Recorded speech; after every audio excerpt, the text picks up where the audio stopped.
Chapter 4500. At first, Arbor really didn't expect Mu Xiaoxue's group to be so good at running like rats. After they ran back and forth to the main control room several times, they missed each time. Arbor silently left Baldi Tian in the main control room of the mausoleum, and had him send her a message in time. Then she led her group and chased after them.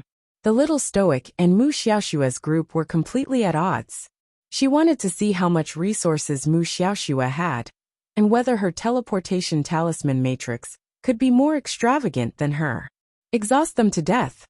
She wanted to see if Mu Xiaoxue's heaven-ranked charm master, Luo He, could replenish the teleportation talisman matrix's talisman energy in such a short time. Speaking of which, this Luo He and that Elder Zhuang hid themselves really well. At the entrance of the mystic realm on the deserted island. These two people weren't with Mu Xiaoxue's group at all. Zhao Yi Guishuan, and a few elders from the City of Shadows led Mu Xiaoxue, Lin Miao and that group of old weak women and children. At that time, their battle lineup really didn't look like much. The appearance of this heaven-ranked charm master, Luo He, was really a bit surprising. In addition to Elder Zhuang, this late-stage immortal venerable expert, the strength of Mu Xiaoxue's group increased by more than tenfold. Not only that, there was also a formation expert in Mu Xiaoxue's group, who had deciphered 1/3 of the 9 palace maze formation. At this time, he was still in hiding like a venomous snake in the dark. No one knew when he would spring out to deliver a fatal blow. A charm master, an immortal venerable expert, and a great formation master? From the looks of it, it was quite a big show. What did Mu Xiaoxue and her group want to gain from this trip to the Tianji mystic realm? Arbor waved her sleeves lightly, and countless poison-tailed butterflies flew out from her sleeves and chased in all directions. Following that, the talismans drawn in the void were pasted one after another in the direction of the poison-tailed butterfly. They transformed into all kinds of ferocious beasts and birds of prey in the air, galloping and roaring as they flashed away. Princess Wushuang stood there in a daze for a long time. Then she closed her mouth slightly. Sister-in-law, what talisman is that? Heaven level 100 Beasts talisman. Arbor frowned in dissatisfaction. Although the 100 Beasts talisman produced many ferocious beasts, there were no dragons or phoenixes. There were no particularly strong ferocious beasts, so how could they chase after others? Princess Wushuang closed her mouth and mumbled, "It's already very good." This little sister-in-law was indeed a ferocious little fiend. The moment she made a move, she used dozens of 100 Beast talismans drawn in the void. Together with the poison-tailed butterflies, they chased after Mu Xiaoxue and the others. Mu Xiaoxue must have had a few hundred lifetimes of bad luck. She had already told her not to provoke her sister-in-law, yet she still had to act like a little white flower. She had offended her sister-in-law. Given her sister-in-law's temperament, she would definitely not let Mu Xiaoxue off. Sister-in-law, do you have any grudges with Mu Xiaoxue of the City of Shadows? Princess Wushuang asked cautiously. Arbor glanced at her. Resentment. She shook her head. It wasn't resentment, it was hatred. Her mother had single-handedly manipulated this great hatred from the sins she had committed in 2 lifetimes. If she didn't properly repay this Hall Master Mu, she Arbor had truly lived in vain. An icy glint flitted through the little stoic's eyes, and she lowered her eyes and said, "Let's rest here first." Chapter 4501. She would let the 100 Beast talisman track them for a while. Escape? She wanted to see where they could run to. At most, they would run around in circles in the Fecta secret realm. At the same time, Elder Zhuang, Luo He, and the others were in a sorry state. They had just come out of the teleportation talisman array, and were about to enter it again. Luo He suddenly raised his hand and said in a low voice, "Wait. What is it?" Elder Zhuang asked in a low voice, his old eyes looking around vigilantly. "They didn't chase us." Luo He waved his hand. "I can't feel the flow of talisman energy. They must have stopped." Everyone let out a sigh of relief. Lin Miao sneered. "They must have used up all their teleportation talisman arrays." "What do you know?" Luo He glanced coldly at the stupid woman. "The Crown Princess and the others were able to follow our teleportation talisman arrays and come here with great precision. That only means one thing. They must have a Heaven Realm talisman master among them, who can make a directional teleportation talisman array. Luo, he said with a dark expression. As soon as they replenish their talisman energy, the array can start teleporting again. We have to take this time to rest. There will be a tough battle ahead. Lin Jun'er was silent for a while, then said, there are rumors that the Crown Princess is an extremely powerful talisman master. Lin Miao, couldn't take it anymore. Lin Jun'er, I wanted to ask you before. Have you been scared out of your wits by that arbor? Why are you always on her side and speaking up for her? You even gave in to that woman, and gave her 10 million spirit coins. You're a disgrace to the Lin family. Then what can you do if you don't give in to her? Lin Jun'er disagreed with her sister's words. Can you crush others, or can you rebuke them back? Lin Jun'er couldn't do anything but argue with others. In the end, she still had to mediate and compensate them. Lin Jun'er felt wronged. Did they think she was happy to clean up their mess? She had only lent a helping hand because of her junior sister, Mu Xiaoxue. Stop quarreling. Zhao Yi suddenly roared and glared at the two of them. Why are you quarreling all day long? Little junior sister is awake. Zhao Yi, who had wanted to scold Guishuan, hurriedly turned around and ran over. He pushed Guishuan away and reached out to take Mu Xiaoxue into his arms. He called out softly, little junior sister, how do you feel? Mu Xiaoxue felt as if she had just returned from the gates of hell. Although she had opened her eyes, she could not speak or move her hands. She could only stare at Zhao Yi with her clear, snow-like eyes that were filled with anxiety and fear. Zhao Yi's heart was almost melted by her gaze. He reached out and gently hugged Mu Xiaoxue. As if a little louder could scare her to death. He said carefully, little junior sister, don't be nervous. It's okay. The substitute curse on your body has already been removed by Master Luo. The life-reaping talisman still has some effect on you. You can only rest for a while. In another day, you will be able to speak. Don't be afraid, junior sister. I will definitely be by your side to protect you. Mu Xiaoxue glanced at him, and a smile slowly appeared on her stiff little face. If Zhao Yi could look carefully, he would be able to see the disdain in his junior sister's eyes. It was disdain. Mu Xiaoxue was really annoyed with him, and Gu Yishuan at this moment. Chapter 4502. All day long, they claimed to be her protectors, saying that they would protect her from harm. But the problem was, did they have that ability? With their pitiful cultivation, they couldn't even withstand a finger from the venerable peach blossom immortal by Arbor's side. Really, what could they use to protect her? They were all boasting. Men were all such untrustworthy dogs. They were useless. If they weren't strong enough, how could Xiao Shui be in such a miserable state? She was like a stray dog, running around in this secret realm. In fact, she had already woken up, but because she couldn't speak and didn't want to open her eyes, she pretended to be unconscious. In this secret realm, they had been running for a full day and 2 nights. They were like wild chickens and dogs that were being chased by their owners, and they fled miserably, pitifully, and in a miserable state, as if they had nowhere to go. In more than 10 years, Mu Xiaoxue had never been in such a miserable state. The City of Shadows Mu family's 4th miss, who had always lived elegantly and calmly, was intelligent, gentle, and knew how to use her intelligence to control and use men to get what she wanted. When had she ever been forced to be like a dog, walking back and forth in this mystic realm? It was as if someone had slammed the door on him and beat him while he was down. Little junior sister, you must be hungry. Come, eat something first. Zhao Yi took out an oiled paper bag and helped Mu Xiaoxue up, letting her drink some water to moisten her throat. He then broke a steamed bun and fed it to her. Lin Miao watched coldly from the side and sneered. Lin Jun'er immediately turned her head and gave her a warning look. Her meaning was very clear. You are now in the City of Shadows team, so you have to hold back your anger. Even if you have opinions about Miss Xiao Shui, don't say it out loud and anger everyone. Why are you glaring at me like that? Lin Miao lifted her foot and walked towards a big tree.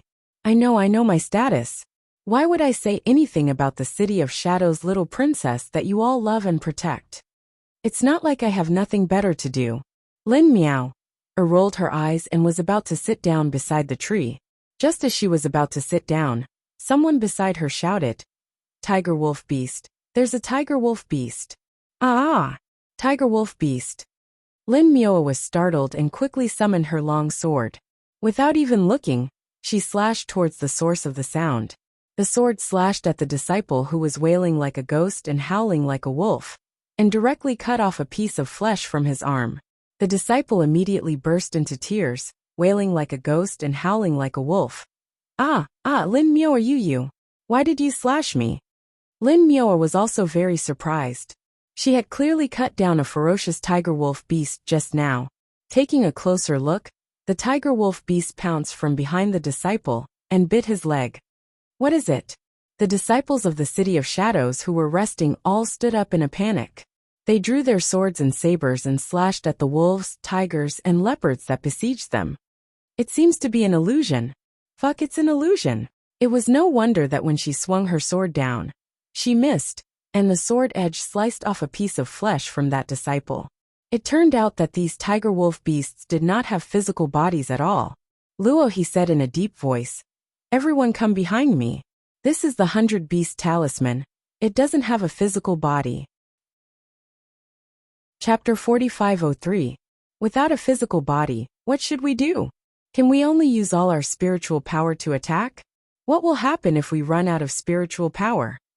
While everyone was talking at once, their movements were also very fast. All of them gathered behind Luo He. Only the disciple left behind by Lin Mioa was torn to pieces under the attack of several tiger and wolf beast phantoms. Mu Xiaoshua's face was full of grief and indignation, and her eyes were slightly accusing as she looked at Lin Mioa who ran to her side. Seeing this, Lin Jun'er's face showed a trace of embarrassment, and she quickly comforted her. "Little junior sister, Sister Mioa didn't do it on purpose. She was just too scared, so she left junior brother and ran back by herself." Lin Mioa looked down at Mu Xiaoshue and scolded in her heart, "Pretentious." But on the surface, she ignored Mu Xiaoshue and stood silently behind Lin Jun'er. Was there something wrong with this woman's head? Lin Mioa sneered in her heart. "Does she think I'm like her, surrounded by the halo of the Virgin Mary, shining with holy light everywhere and saving cats and dogs when I see them? What a joke. At the moment of life and death, it's good enough that she can run back with her own legs. She's just a woman who lies there and has people to serve and protect her. What right does she have to say that she's cold-hearted and doesn't know how to save her companions? What a joke. If this woman didn't have so many helpers around her, she wouldn't have to endure this ignorant woman again and again." Luo He took out a dozen Xianin talismans from his pocket and threw them out. Streaks of baleful Yin energy then pounced on the phantoms of tigers, wolves, and other beasts. Everyone's hearts were covered in cold sweat as they stared at the two concentrated forces colliding. Those phantoms of tigers and wolves wantonly grabbed and bit at the streams of Yin energy, and for a moment, there was an inexplicable feeling of being evenly matched. On Luo He's forehead, cold sweat involuntarily dripped down. Mu Xiaoshue was burning with anxiety, and her fingers couldn't help but curl. If this situation continued, their situation would really be very bad. "Master Luo, I think we should move as soon as possible."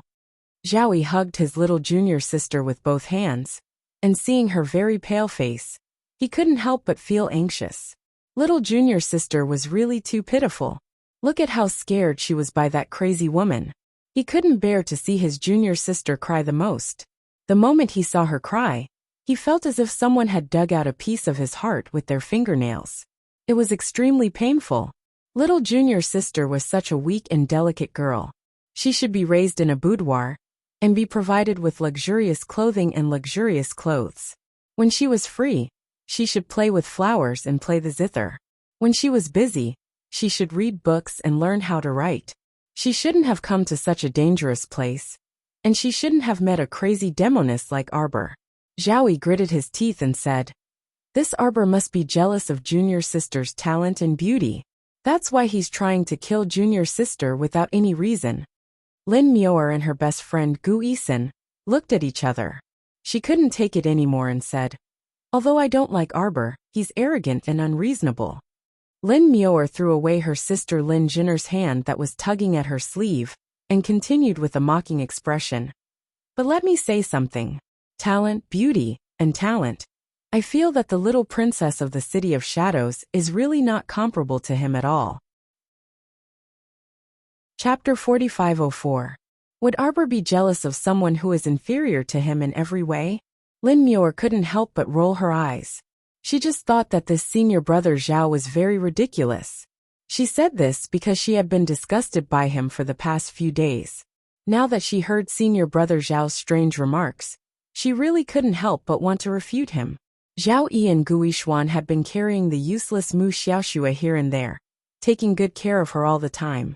Every day, they would talk about their junior sister, and the two of them would even fight over her. She felt very disgusted just looking at them. Her sister Lin Jinner was a woman, so it was more convenient for her to do everything. Zhao Yi and Guishuan were just Mu Xiaoxue's senior brothers, not husband and wife. They didn't avoid suspicion, and hugged each other all day long. It was really disgusting. Mu Xiaoxue didn't wake up before, so she didn't have the right to speak. At this moment, she had already woken up, but she seemed to have gotten used to the feeling of being served by her two senior brothers. She didn't feel at all that it was inappropriate for a young and unmarried woman like her to be hugged by a grown man like this on his lap. Was she used to being held by men like this? What a bitch, who knew who gave birth to her. It was said that Mu Xiaoxue wasn't the daughter of the first madam of the City of Light and Shadow. Her mother should just be a concubine. No wonder like mother like daughter. She didn't avoid suspicion at all. Today, she hugged this man, and tomorrow, she would be intimate with another man. It was really disgusting to watch. After Lin Muir finished speaking, everyone glared at her angrily. With this slap in the faces of all the men present were all swollen. Especially Zhao Yi, who said that Arbor was jealous of his junior sister, was refuted by Lin Muir's words. He was so angry that his eyes were wide open, and smoke was coming out of his 7 orifices. Lin Muir, are you looking for trouble? Look at your face along the way. You were neither cold nor warm to our junior sister. Our junior sister doesn't owe you anything. That's right. How can you insult people like this? What do you mean by inferior to Arbor in every way? How can Arbor compare to our junior sister? A group of brainless protectors of the City of Shadows caught Lin Muir and roared at her. Everyone was talking at once, making a lot of noise. Gu Yisen was dumbfounded. Previously, she had only heard her best friend, Lin Muir, casually mention it once or twice. Now that she had witnessed the blind protection of the disciples of the City of Shadows, she was simply speechless. Today was an eye-opener for him. Wait! How did you find out that the crown princess is not as good as your miss? Gu Yisen felt like she was about to die of laughter. Gu Yishuan's face darkened. He didn't give his sister any face at all. Gu Yisen, think carefully before you speak. Gu Yisen was both angry and amused. So, all the men here were Mu Xiaoxue's brainless admirers? Mu Xiaoxue was really something. Do you still have the time to argue with each other here? Luo he abruptly shook off several tins of talismans, and traces of blood faintly flowed down from the corners of his mouth. He couldn't help but shout angrily. He was fighting with his life on the line here. But these dregs still had the time to fight each other like dogs biting each other's mouths? If you don't want to live, then get out of the team. Luo he said coldly. No one here has the obligation to save your lives. The disciples of the City of Shadows who were scolding Lin Muir shut their mouths when they heard this. Zhao Yi glared fiercely at Lin Muir, and turned to Luo he. Master Luo, there's no time. We must move as soon as possible. Chapter 4505. Luo he gritted his teeth, and threw out dozens of dark-een talismans. At the same time, he turned around, and threw out a teleportation talisman array that enveloped everyone. Let's go. Thump, thump, thump, thump. Everyone scrambled out of the talisman array, and fell to the ground in a flurry. A young man shouted angrily, You're stepping on my face. Get off me. What's going on? Why is this talisman array so bumpy? Puffed. Luo he spat out a mouthful of blood, his face pale. He looked down at the shattered jade talismans in his hand, his face as dark as the bottom of a pot. Elder Zhuang reached out to support him and said in a low voice, "Meditate immediately and recover as soon as possible." Luo he didn't say much to him. His current situation was very bad. The continuous overdraft of talisman energy had pushed his body to a critical point. If he didn't recover soon, his talisman energy would probably dry up. Elder Zhuang stood up and glanced at everyone, then walked to Mu Xiaoxue and nodded respectfully at her. "Young miss, we need Grandmaster Mao Yang's help now." Mu Xiaoxue couldn't speak or move. She curled her fingers with great effort. Elder Zhuang nodded and apologized. He reached out and took off a blue crystal necklace from her neck. As the spatial container emitted a bright light, an old man in his 70s with white hair and a beard floated out. His cheekbones were high on both sides, and there was a trace of gloominess between his eyebrows. "Grandmaster Mao." Elder Zhuang cupped his hands and said, "Please set up a concealing defensive array here. Grandmaster Luo needs to recover." The old man named Mao Yang's eyelids fluttered slightly. He said with an indifferent attitude, "Even if I put in the effort to set up a concealing defensive array, it might not be able to escape his eyes. This mystic realm has a guardian. He knows the terrain and surroundings like the back of his hand. Do you think you old, weak, sick, and disabled people can escape?" A trace of anger flashed across Elder Zhuang's eyes. "Master Mao, don't forget the oath you made before you left the branch. You vowed to protect the young miss with your life." "Umph." Mao Yang snorted coldly. "I only need to protect young Mississippi, you." Old man Zhuang was amused by his lukewarm attitude. "Grandmaster Mao." "That's enough." Mao Yang sneered and waved his hand. "For the sake of Miss, I'll help you again." He turned around and gloomily glanced at the many disciples of the City of Shadows. The disciples were swept by his gloomy gaze and couldn't help but secretly shiver. This old senior had come out once or twice before. According to Junior Sister, he was a very impressive array master. However, his gaze was so sinister and terrifying that no one dared to look him in the eye. Mao Yang stood in the middle of the crowd and glanced at everyone with malicious intentions. Suddenly, he flicked his fingers and several polished round crystals were sent flying into the air by the force between his fingers. A curtain of light shrouded the area and quickly covered everyone present. If someone was outside at this moment, they would definitely notice that the auras of the 100 people present were all concealed in an instant.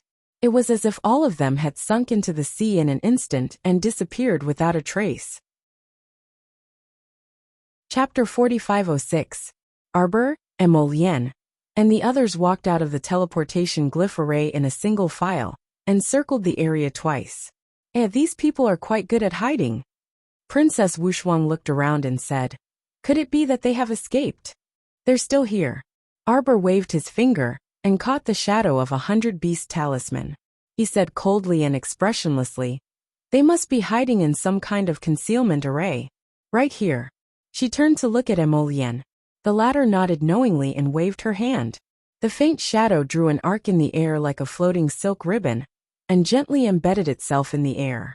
Crown Prince Rong raised his eyebrows and thought to himself, "This Prince Emo is too powerful." He found the concealment array with just a wave of his hand. Then a black shadow leaped over. Everyone felt as if a few things had flown past their eyes. They were as fast as a few streamers of light. Then they suddenly drilled into the concealment array. After a few seconds, the concealment array appeared in front of them. Mu Xiaoxue and the others were all sitting in the array. After removing the concealment aura, An Wushuang and the others saw that Mu Xiaoxue and the others were sitting in a transparent bowl. They were facing a gloomy old man in his 70s with white hair and beard across the defensive wall. Ding Yun and the others could see clearly now. What the venerable Peach Blossom Immortal had hurriedly thrown in were a few seeds. Now they were leaping up and growing among the crowd, quickly blossoming and bearing fruit. Their branches and leaves were luxuriant as they climbed up the defensive walls on all sides. After the wood spirit had climbed up the defensive wall, fine scratches had appeared on it. There were also a few cracks that were not very obvious. However, as the seeds in the array continued to climb, it seemed as if they were going to break through the defensive wall. The commotion woke up the disciples of the City of Shadows, who could not calm down to meditate and recover. They jumped up in shock and hurriedly summoned swords and axes from their consciousness. They charged at the plants, vines, and stems that were crawling like snakes around them. However, these growing plants were born from the wood spirits. As long as the venerable peach blossom immortal's saint power was endless, they would not be able to cut off these things no matter how hard they tried. With their cultivation and spiritual energy, there was a huge difference between them and a certain peach blossom. Once they met, it would be a bloody massacre without a doubt. Now that these people were all trapped in this concealment defensive array, their aura concealment had been removed, and their defensive power seemed to be unsatisfactory. As the array formation's aura gradually weakened, Old Man Zhuang couldn't help but frown and look at the array formation Grandmaster. Grandmaster Mao, why are you panicking? Mao Yang sneered.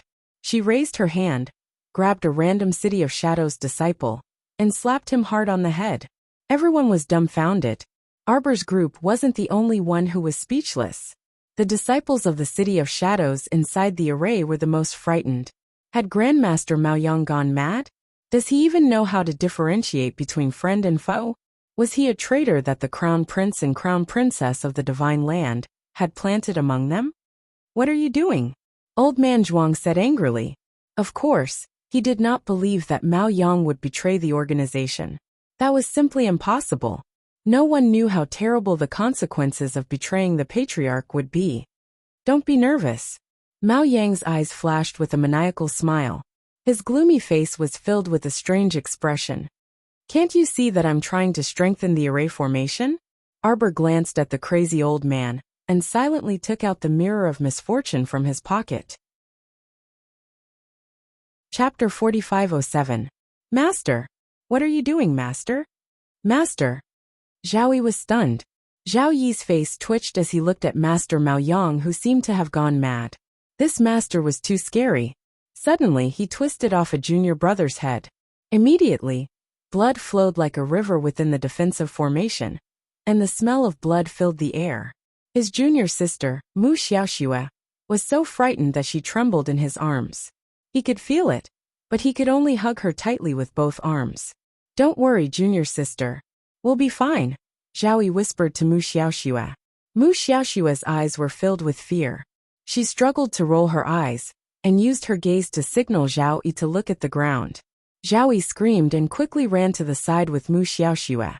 He looked down and saw that a circular formation had appeared on the ground. Lines of small words were floating in the air. They were stained with blood and suddenly appeared in the formation. What's that? Holy shit! What kind of demonic array is this? It can even suck people's blood. The disciples of the City of Shadows retreated in horror. They looked at each other with stiff faces and saw the fear in each other's eyes. Mao Yang's actions were too frightening, especially when he tore apart a disciple of the City of Shadows without any explanation. Everyone present was terrified. Just now, they had all seen it clearly. When Master Mao tore apart the disciple of the City of Shadows, he did not hesitate at all. It was as if he was not tearing apart a person, but a chicken. Was it a chicken head or a duck head? Everyone sucked in a few breaths of cold air and took a few steps back. Being in the same team as such a crazy person, the sense of crisis was too strong, because you did not know when your teammates would suddenly go crazy and tear your head off from your neck. Arbor looked at them hiding in a mess inside the defensive formation. He took out the mirror of misfortune from his sleeve without saying a word. He held the mirror of misfortune in his hand and stared coldly at the disciples of the City of Shadows. At this moment, the defensive formation in front of them began to change. As the blood flowed into the formation diagram on the ground and slowly gathered at the center of the formation base, the entire defensive wall began to gradually thicken. Sure enough, it's just as that old bastard Mao Yang said. He's using human blood to construct and strengthen this concealment and defensive grand formation. If the blood source continued to flow into the formation base, the formation in front of him would soon disappear into the air again. At that time, it would take a lot of effort to make it appear again. Arbor didn't want to waste any more time with these people. The little stoic turned her head to exchange a look with Prince Mo and the venerable Peach Blossom Immortal. Then, she raised her hand and tossed it without any explanation. The pitch-black realm of misfortune suddenly emitted a soft black halo as it floated in the air. Suddenly, it crashed into a corner of the defensive wall and flew in with a whoosh. The disciples of the City of Shadows looked over in confusion. They saw that the bead was so black that it was translucent and glowing. At a glance, they could tell that it was an extraordinary item. He refined the heart of the mystic realm. Mao Yang and Elder Zhuang, who were separated by the defensive wall, had yet to react. When they saw the realm of misfortune break through the wall and smelled the unique aura of a mystic realm, they instantly became enraged, and their eyes turned red with rage. The little stoic casually took out a heart of a mystic realm. What was she doing? Could it be that she wanted to explode this mystic realm in front of them and let the destructive force kill all of them? Chapter 4508. What's this? Several disciples of the City of Shadows were the first to be enveloped by the black light of the mirror of misfortune. In an instant, they were sucked in by a powerful and irresistible force. Everyone was so shocked that their jaws almost fell off. Their eyes were as wide as a bull's as they murmured, "It's sucking us in. It's sucking us in. It's sucking us in. It's sucking us in." Yes, it was sucking them in. Among the hundreds of disciples of the City of Shadows, 20 to 30 of them had been sucked into the mirror of misfortune. "Elder, elder, save us, elder!"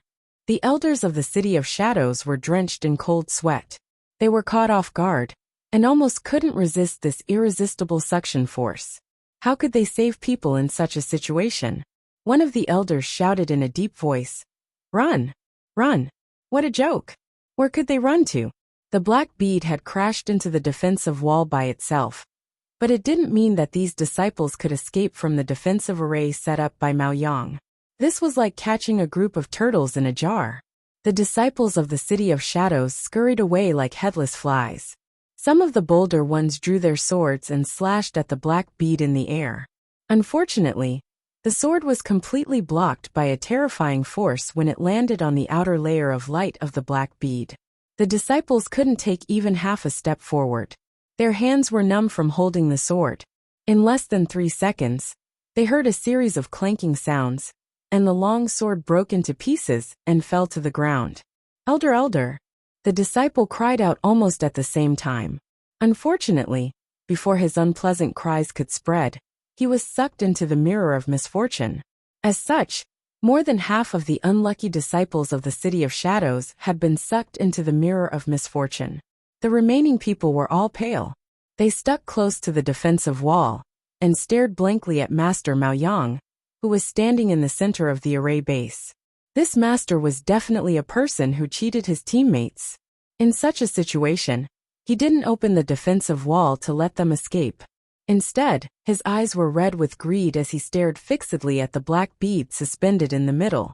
Ahahaha. Mao Yang couldn't help but laugh crazily, muttering to himself, "There really is someone in this world who can refine a mystic realm." His malicious eyes looked at Qiao Mu and abruptly locked onto her. Without waiting for him to exert his pressure, Mao Yang felt a heavy force rushing out from the side and dispelling his aura. His eyes were bloodshot, and his gaze gradually shifted to the man beside the little stoic. "Young man, your realm is very unstable." The old man's lips curled into a devilish smile as he sized up Emolien without the slightest scruple. "TSK, TSK, TSK." His triangular eyes that were suffused with a cold glint stared fixedly at Emolien for quite a while, as if he had seen a prey that he was extremely interested in. Not bad at all. "Young man, there must be some sort of secret in your body. Otherwise, with your age, how could you possibly reach such a level? It's a pity that you're impatient. If you spent 2 or 3 years in seclusion and stabilized your realm, this old man really wouldn't be your match. As for now..." Chapter 4509. The old man suddenly removed the defensive wall in front of him and blasted out a dark purple thunderbolt. The thunderbolt roared, and a large area of intertwined thunderbolts covered Emolien's body. It was like a huge net made of thousands of threads that completely enveloped the cold-faced young prince. "How are you now?" Emolien asked coldly. His body shook slightly and broke free from the thunderbolt net that bound him. Moon Raven suddenly appeared in his hand and a surge of black fire instantly counterattacked. The man's bone-chilling voice faintly rose into the air. I'm still in existence that you can't fight back against. Boom. The old man's face darkened. He quickly retreated a few steps and crossed his arms in front of him to block. He suddenly felt a ball of black fire burning in front of him and instantly burned off his 2 sleeves. 2 black marks were burned on his arms. However, with his early-stage divine venerable cultivation base, his skin was not damaged. What's going on? A glimmer of disbelief flashed in the old man's eyes. The young man in front of him clearly had an unstable aura. Even if he faintly emitted the aura of a divine venerable, it was obvious that he had not properly stabilized his cultivation base. It should be said that there was something in his body that had caused his cultivation base to soar. But this young man had not properly integrated with it to stabilize it. What a waste of God's gift. Since that was the case, why not snatch it from him and make it his own? Since he did not cherish such a supreme treasure, what's the point of having it? You want to snatch it? Mo Lian was meticulous and experienced. He could guess what was on someone's mind with just a slight movement in their eyes. Thinking of this, he found it extremely funny. He had never seen such a greedy person. So what if his cultivation base is unstable? He can still crush you, old man. 2 pitch-black lotus patterns flowed in the depths of the crown prince's eyes. He raised his hand, and a black lotus mark appeared on his palm. Suddenly, he took a step forward and flashed through the void like a bolt of lightning. He swiftly arrived in front of Grandmaster Mao Yang and slapped his palm, that contained ancient saint power, toward the latter's shoulder. Let me teach you the principles of being a man. If you don't have the strength, don't covet other people's things. Mao Yang subconsciously raised his hand to block, but his heart skipped a beat when his palms touched. Crack! His hierarch realm body was fractured by a single slap. A sudden force threw him down from the sky. His shoulder was covered by someone's palm, and he was slapped down from above. With a loud bang, his face was smashed into the formation diagram. Everyone's jaws dropped in shock. Old man Zhuang was so shocked that he staggered and almost fell to the ground. Others might not know the level of Grandmaster Mao Yang's cultivation, but he was very clear about it. Grandmaster Mao Yang could be considered one of the top guest elders of the Soaring Heavens Hall. Even with his level of cultivation, he was still slapped down from above by the crown prince. Then who else here could stop him? Old man Zhuang felt a chill run down his spine. He couldn't help but shudder. He quickly moved to Mu Xiaoshua's side and whispered to her, "Miss, we can't stay here any longer. We must leave immediately." Ugh! Mao Yang spat out a mouthful of blood. Before he could react, he felt a weight on his shoulder. The raven moon sword pierced through the young prince's shoulder and nailed him to the ground. Using your blood to construct this formation diagram should be more effective, right? Chapter 45:10. Mo Lian's expression was cold as she pulled out her sword from his shoulder. Without waiting for the old man to move, she pointed her sword at his throat. "I advise you not to move." The old man's pupils constricted as he stared at the young man in front of him. Just what kind of terrifying power was that? When the young man slapped him down from the sky, Mao Yang thought that he was going to die. He didn't think that under such power, he would be able to survive 2 more hits. Shock appeared in his eyes, and Mao Yang's body trembled unconsciously. Yes, let's talk things over. A wise man knows when to retreat. He didn't expect to meet such a troublesome person on this trip to the arcane realm. Didn't you want to snatch it? Mo Lian sneered at him. She flipped her hand and shot out several pitch-black lotus seals. They landed on the old man at close range. As soon as the seemingly light and ethereal lotus seal landed on Mao Yang's body, he felt a vast force of impact coming head-on. His body shattered like glass, and his bones, flesh, and blood all shattered. The old man's eyes turned red as he spat out a mouthful of blood. He looked at Elder Zhuang and the others behind him with difficulty, and forced out a word from between his teeth. "Go!" Elder Zhuang hurriedly nodded at him. With one hand he grabbed the heaven-level charm master Luo He, who was still meditating, and with the other, Mu Xiaoxue, who was lying in Zhao Yi's arms. With a whoosh they jumped into the air. Mao Yang's figure suddenly appeared beside Elder Zhuang. He was so fast that no one noticed how he moved. Emolian looked down expressionlessly. She saw that the Mao Yang, lying under her sword, was slowly fading away like a piece of paper. The crown prince's lips curled into a cold smile. This Mao Yang, in order to escape with his life, did not hesitate to destroy one of his doppelgangers. He was indeed a ruthless person. Even to himself he could be so ruthless. But in this way, the crown prince had spent a lot of money. Although Mao Yang's doppelganger had yet to materialize, it was still in the early stages of materialization. It was possible that it could become a physical doppelganger in the future. But now, because he had to flee for his life, he could only abandon him personally. The old man must be vomiting blood right now. Emolian couldn't help but sneer. The old man fled to the center of the array base. Suddenly, he stretched out his arm and smashed it into the array core. Immediately, a violent gust of wind rose, and divine power surged in all directions. It was as if it was going to violently blow this secret realm away. The sand, dust, grass, and trees in front of him all floated up and danced chaotically along with the boundless wind. And Wuxia covered her eyes with her hands and squinted. There seemed to be a huge hole in the sky above the secret realm. A stairway to heaven appeared above Elder Zhuang and the others, and they climbed out of the secret realm. Emolian's icy gaze locked onto that divine venerable realm powerhouse. Without saying a word, he took a step in the void and teleported to the side of the crowd. Without hesitation, he stabbed his sword forward. It pierced straight into the old ghost's lower back, causing him to wail like a ghost and howl like a wolf in pain. He waved his sleeve heavily, brushing away Emolian's dark moon. His figure immediately disappeared into the stairway talisman. Lin Jin'er, her sister, Zhao Yi, Gu Yishuan, Gu Yisan, and the remaining disciples of the City of Shadows screamed in terror as they scrambled to follow the stairway talisman. The venerable peach blossom immortal floated and flew to Emolian's side extremely quickly. Chapter 45:11. Reaching out to support his arm, the venerable peach blossom immortal couldn't resist growling with a frown. "You don't want to live anymore?" Emolian's figure swayed, and his feet wobbled. "If we don't suppress him in time, we'll probably be in trouble." The venerable peach blossom immortal naturally understood this logic. After entering the transcendent god realm, let alone a major realm, even the suppression of a minor realm was practically insurmountable. Emolian's realm seemed to be higher than Mao Yang's, but in reality Mao Yang, that old geezer, wasn't lying at all. Ever since Emolian broke the ancient seal, the crown prince's cultivation advanced too quickly, and his realm was very superficial. If he was willing to enter seclusion for a year or two, that old geezer naturally wouldn't be his match when he appeared again. It wouldn't be an exaggeration to say that the difference between them was like heaven and earth.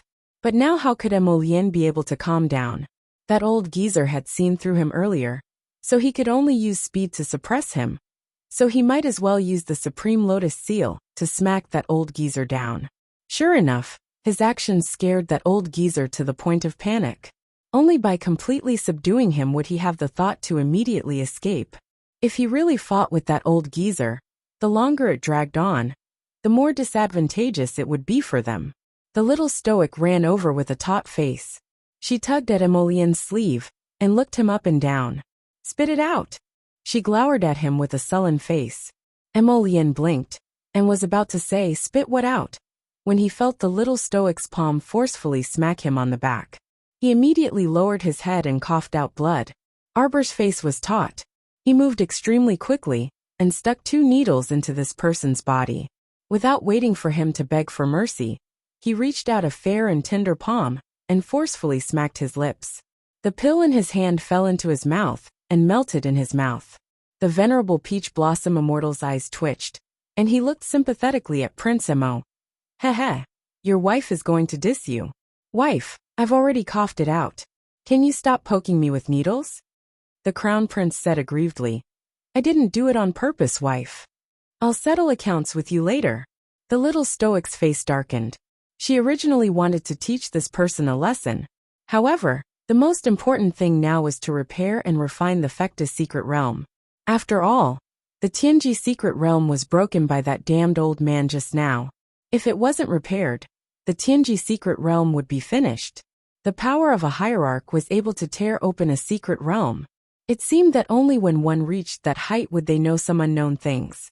Arbor clenched his fist and summoned the realm of misfortune back. The old man left in a hurry and didn't even bother to snatch the realm of misfortune. Now that this matter was over, she had to think about it carefully. Next time, if he were to meet that stinking old man alone, how would he deal with him? From the looks of it, it was because of her that Emolienne hadn't gone into seclusion to stabilize her cultivation. How could this go on? She must convince him to submit die to him get lost, and go into seclusion to cultivate. The little stoic's face darkened. She sat down cross-legged and swiftly immersed herself in refining. What kind of joke was this? That old man Fecta's corpse was even inside this secret realm. If the secret realm was destroyed, wouldn't that old man's corpse be completely obliterated? Besides, that old man had left behind so much inheritance for her. No one could bear to let this secret realm shatter and disappear like this. It was all that old geezer Mao Yang's fault. What did he do? He couldn't have it himself, so he didn't want anyone else to have it. That old bastard. He better not let her run into him again. Otherwise.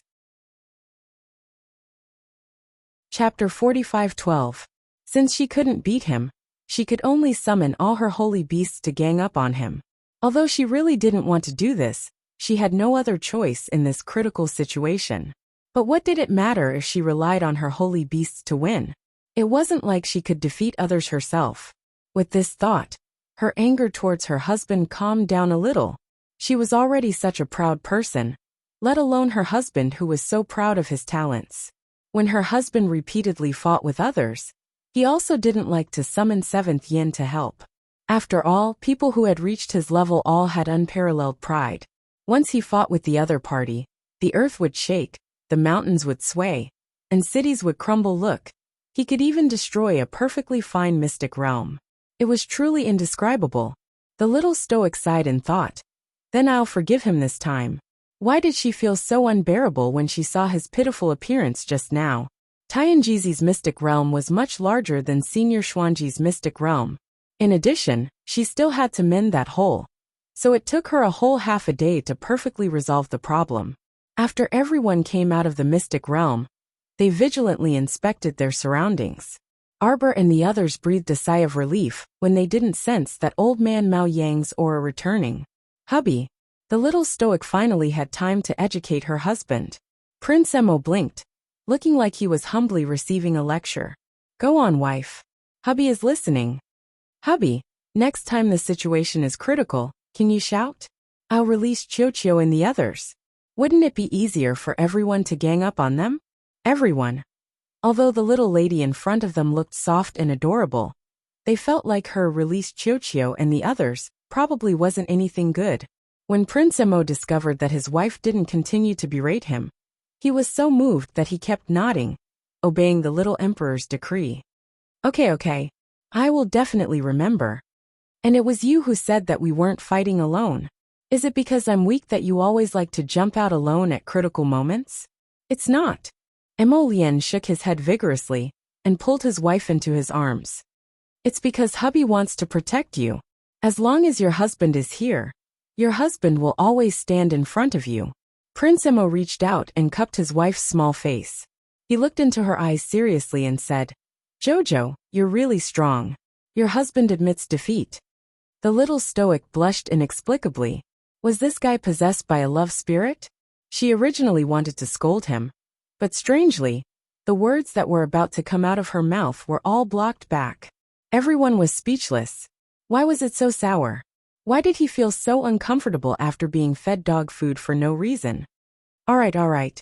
You talk too much. Ming Yasi, who was trying to break up the couple, said with a dark expression, hurry up and take a look. Those loose cultivators and aristocratic family disciples, who entered the secret realm, should have already come out. I reckon they'll find us soon. Think of an excuse. What excuses? Dianyu rolled his eyes.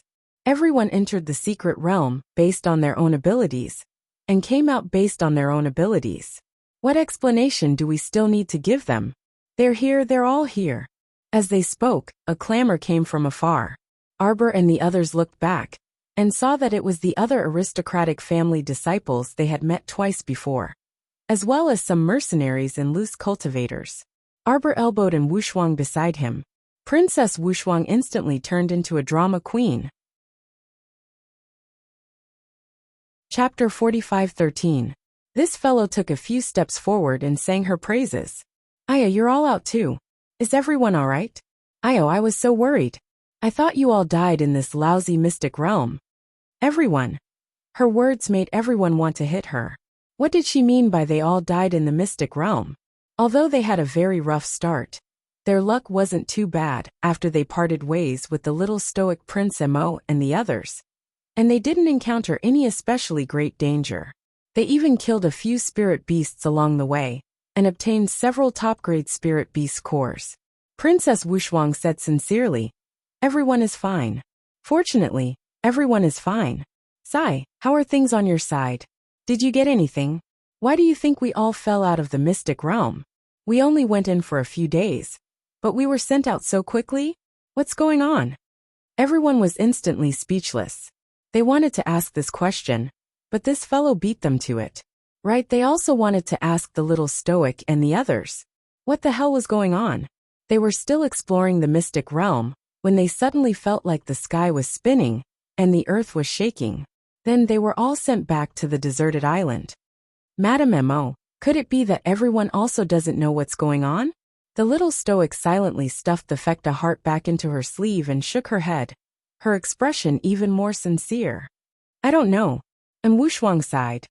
Sai, it's really hard on us. What do you think we should do now? We probably can't enter the mystic realm anymore, right? Wasn't that obvious? The mystic realm directly threw them out, and they couldn't even see the entrance. They couldn't even smell a trace of a divine realm opening. So how could they enter, and where could they go? We're really unlucky. Princess Wuxia sighed even more.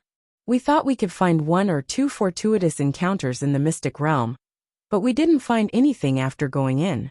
Oh right, did you find any treasures? And Wuxia sighed and said, we were really fooled by that old geezer Hao Guang.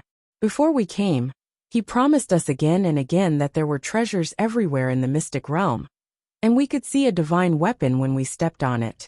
In the end, we didn't even find a strand of hair. I originally wanted to find a top-notch crafting cauldron for my big brother.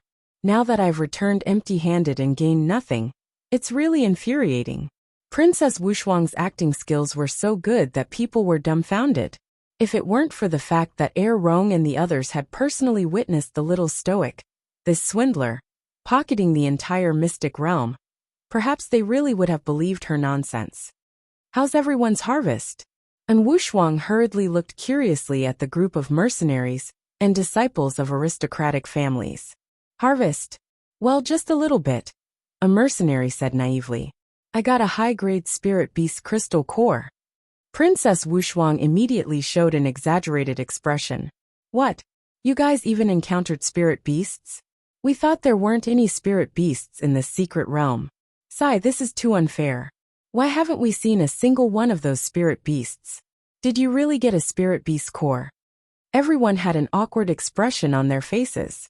That mercenary said meekly in a low voice. Miss, it's probably because your group is filled with the aura of a strong person. As long as it's not a blind spirit beast, it probably won't approach you guys.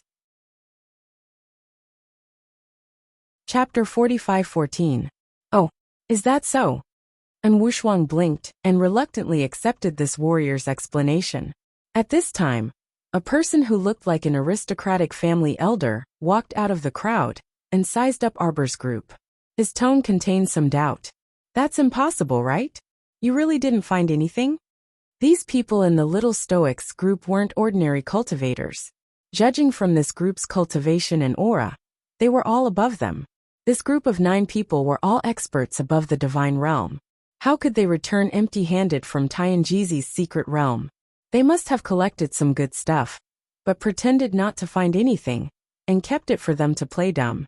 Hey, isn't this the Sher family's elder? Another person said with a smile and suddenly glanced to the side. They saw a fair-skinned hedonistic young man retreat a few steps from the Sher family's elder, and shrink into the crowd without a word. Hey, isn't this the Shi family's third young master, little young master Shi Jinbao? That person shouted as if he wanted to see the world plunged into chaos. Young master Shi, why are you hiding? Shi Jinbao's neck stiffened, and he shrank back into the crowd reflexively. His fair face was filled with suspicious terror as he muttered, "It's not my fault, it's not my fault. Fifth elder courted death himself. You can't blame me." Seeing Arbor's chilly gaze shoot towards him, Shi Jinbao immediately felt like his soul was about to float out of his chest. The feeling of one Buddha ascending to heaven, and two Buddhas leaving the body was really wonderful. He was so scared that even his legs were trembling. He suddenly yelled at Arbor, and repeatedly waved his hands. Don't hit me, don't hit me. I didn't do anything. I didn't say those words either. Crown Princess, Your Highness the Crown Prince, it's Fifth Elder who courted death himself. You don't like him, just beat him to death." As soon as he finished speaking, he had already rolled from the front to the back. He crawled up on all fours and dashed madly towards the empty space behind him. However, at this moment, they were all standing at the edge of the beach. The few large ships that had been anchored at the seaside were now gone. Shi Jinbao ran directly from the beach into the sea. He even screamed and wailed as he flopped into the sea. His appearance as if he had suffered a great blow caused everyone to be dumbfounded. Everyone's gaze silently gathered on the Crown Prince and the Crown Princess. Their eyes revealed traces of horror as they secretly glanced at them. What kind of unforgivable crime had this evil couple committed? Look at how frightened that little young master Shi was. He jumped straight into the sea, and seemed to have gotten sick from the fright. Arbor was baffled. He looked up at Emolien, then at Crown Prince Rong, Ming Yasi and Ding Yin. Who is he? The corners of An Wushuang's mouth twitched. She still had some impression of Shi Jinbao, the capital's foppish son, who used to hang out with the heir of the old Wang family of Jianping, and the other foppish sons of the capital's aristocratic families. He spent all his time walking birds and playing with dogs, never doing anything serious. He's the little foppish son of the Shi family's second son, Shi Jinbao. Sister-in-law, you should have met him before. He usually hangs out with the son of the Wang family of Jianping. Arbor shook his head decisively. I don't know him. He was so ugly, how could Sir Jojo recognize him? Chapter 45:15. This time, it was An Wushuang's turn to be startled. Lil's sister-in-law said she didn't know Shi Jinbao in a resolute and decisive manner. It was clear that she really didn't have the slightest impression of Shi Jinbao. But judging from Shi Jinbao's appearance, it seemed like he had been greatly provoked by the little Crown Princess. It didn't seem like he hadn't interacted with her before. Arbor glanced at her husband in confusion. What did you do? What did your husband do? The Crown Prince blinked his phoenix eyes innocently at her to express goodwill. I didn't do anything. Then why did he look like he saw a ghost when he saw you just now? Arbor pursed her lips in disdain. You don't look like a decent person with fair skin and fair flesh. Everyone. By this time, that fifth elder of the Shi family had already gone up with a flushed face, and brought back young master Shi Jinbao, who was thrashing about in the sea, with 3 to 5 brawny men in tow. Young master, young master! The fifth elder of the Shi family shouted louder and louder. When he saw that Shi Jinbao's eyes were still abnormally terrified, as he desperately waved his hands, his voice became a bit shrill. Let go of me, let go of me! Crown Princess, spare me, Crown Princess, spare me! Everyone silently turned to look at the little Crown Princess. The little fellow was instantly enraged. She remembered very clearly that she had never seen this wastrel before. What did he mean by looking like she had harmed him? Did he think that the little Crown Princess had been wronged? When Emolien saw her wife rolling up her sleeves, and looking like she wanted to go up and kick Shi Jinbao a few times, she couldn't help but raise her hand to cover her forehead. She hastily pulled the bouncing little stoic to her side, and stroked her head placatingly. Wife, ignore him. What's there to pay attention to a lunatic? He won't dirty your feet. Look at his weakling appearance. Why would I let him off? Who wants his lousy life? The little stoic became angrier as she spoke. I've long ignored that bunch of smelly bugs from the Shi family. Who is he putting on such an act for today? Who are you trying to malign? She really did not expect that there would be a little white flower among men. Today, she was going to trample this little white flower to death. Let's see if he still pretended to be a weakling. What was he pretending to be in front of Miss Qiao? And Wu Shuang's lips twitched, and she exchanged a look with third young Master Fu. Why not? Princess Wu Shuang had a strange premonition. She felt that Shi Jinbao, this little pitiful girl, must have been severely frightened by the young crown prince consort in the past. However, the tragedy was that the young crown prince consort had probably completely forgotten a minor character like him. But she didn't torture him back then. She must have tortured this young Master Shi until he went crazy every time he saw the crown princess. His expression would change on the spot. He had to admit that Princess Wu Shuang was right. The extent of young Master Shi's tragic state was really not to be underestimated. He still remembered that in the despondent pavilion, as one of the profligate sons, he didn't fear death and publicly took liberties with the crown princess. In the end, the little crown princess sent him flying into the sky with a fire explosion talisman. It was over, but this was not the end. It was only later that he found out that being blown up by the crown princess might not even be considered a big deal. The most frightening thing was that His Highness the Crown Prince ordered people to pack him up overnight and send him directly to a brothel, making him enjoy the life of a prostitute for 3 months. After he was released, young Master Shi could be said to have been completely crippled. Later on, whenever he saw a slightly stronger woman, he would uncontrollably shudder and scurry away like a rat. How could he still cause trouble for others?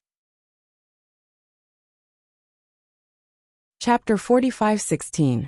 One could only imagine how traumatized this incident was for little young Master Shi. Shi Jinbao had already noticed the presence of the Crown Prince and the Crown Princess at the entrance of the mystic realm. He had been hiding himself well in the crowd, trying his best not to show his face or make a sound in front of them. Little did he expect that this foolish elder of his would step out of the crowd to argue with the little Crown Princess and her entourage. Treasures or not, they were all worldly possessions. He would not bring them with him when he was born, and he would not bring them with him when he died. Right now, he only wanted to preserve his little life. Little young master, young master. Fifth elder was so angry that he could not care less about seniority. He slapped the back of Shi Jinbao's head to wake him up. Shi Jinbao shuddered from head to toe when he noticed Crown Prince Mo's oppressive gaze. He seemed to have realized something and retreated a dozen steps. He shouted repeatedly, "I'll scram right now, scram right now. What are you all waiting for? Cut the crap and go back, go back." Shi Jinbao punched the fifth patriarch's shoulder and roared at the few Shi clan disciples. He kicked and kicked them into the back of the crowd. Emolian held on to Arbor. Otherwise, she would have gone up and kicked this crazy young master a few times. Was he a fucking retard? Sir Jojo did not have the time to bicker with him. Besides, was she that scary? He was so scared by her that he jumped into the sea. What was wrong with him? Second sect master. Second sect master. Hao Guang's excited voice came from behind. Everyone looked back and saw that old man, Scattered Light, sprinting toward Xiao Mu while flailing his arms and legs in joy. Just as he was about to pull her arm, Emolian, who was standing to the side, blocked him with one arm. The old man was not happy. He glared at Emolian and shouted, "Second sect master, it's great that you're fine. Your safe return is better than anything else. Second sect master. How are you? We're all fine. Those brats are in the Karst cave, meditating and practicing qi every day. What can happen to them? However, not long after you left, many old and weak women and children came to the island. I thought their ragged clothes were rather pitiful to wander about for so many days without a fixed abode, so I let them all stay. Since there are so many people on this deserted island, adding a few more people won't be a big problem." Oh, Arbor mercilessly ended the conversation. Scattered Light. What was wrong with the second-generation sect leader? Didn't he spend a lot of effort to say such a long sentence? Why did he just reply with an "oh"? Now that this matter is settled, I plan to settle the soldiers of the 3 prefectures here for the time being. Arbor nodded in satisfaction as he sensed the divine aura coming from all around him. Although this is just a deserted island, I feel that the divine power is quite dense. It's really not bad to use it as a training ground. That's good. There's a large open space behind the snow mountain. When the time comes, they can build houses and tents if they want. Let the group of soldiers make their own nest. Arbor nodded slightly. By the way, those people you mentioned, where are you going to settle them now? Whoosh whoosh. A few air-piercing sounds suddenly passed by. One of the arrows immediately pierced through the arm of an itinerant cultivator, causing half a howl. Emolien turned to look and saw a large number of murlocs crawling out of the sea. It's already 4 o'clock today. I'm having a headache. Chapter 45:17. Arbor's eyes immediately darkened, and his gaze locked onto the large group of mermen that swam ashore. These guys were all dressed in the same uniform. They were all wearing thin black armor woven from merman silk, and carrying a long, large bow on their backs. In Arbor's eyes, they were no different from a large group of zombies that crawled ashore. He felt an inexplicable sense of panic. Swoosh swoosh. Swoosh. Arrows continuously shot toward the crowd. The leading merman had brownish yellow eyes, and his roar shook the sky. Quick! Bring them out immediately. Kill anyone who resists. Princess Wushuang frowned. It seems like these mermen aren't here for us? Arbor stared at them coldly. Regardless of why they're here, they can go to hell for daring to shoot arrows at this crown princess. Second faction master. Do you want to throw the godly power balls? Mi Guang suddenly took out a storage bag from his pocket and poured out a dozen godly power balls, stuffing them all at Arbor. Throw them, second faction master. Everyone. Senior Mi Guang really spared no effort to lead their second faction master down the crooked path of the fiery little stoic. If it doesn't work, we'll drop spirit artifacts. Mi Guang looked at his little faction master expectantly. Don't panic, second faction master. There are too many things that can be dropped. Just drop whatever you want. Arbor glanced at him and stared at him with his pitch-black eyes for a moment. He silently took a handful of godly power balls that the old man presented. He quickly flicked 3 of them with his fingers, and the godly power balls flew toward the group of mermen with a whoosh. Get out of the way! The merman leader shouted angrily. The mermaids and mermen instantly scattered in all directions. Some of the more timid ones even jumped into the sea to hide. After a few explosions, the seawater nearby was blasted into pieces of snow by the divine power ball, revealing a few large pits that were neither too deep nor too shallow.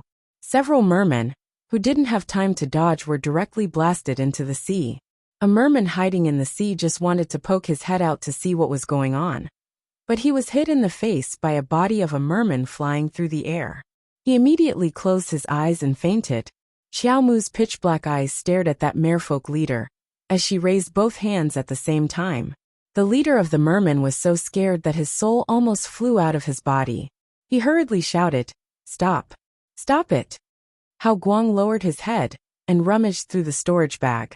To be honest, ever since he was trapped in the 1,000 Caves for a few months, Senior Fine Light had been obsessed with creating spatial equipment. These storage bags were big and small, and they were all made by him alone. There were many things in them.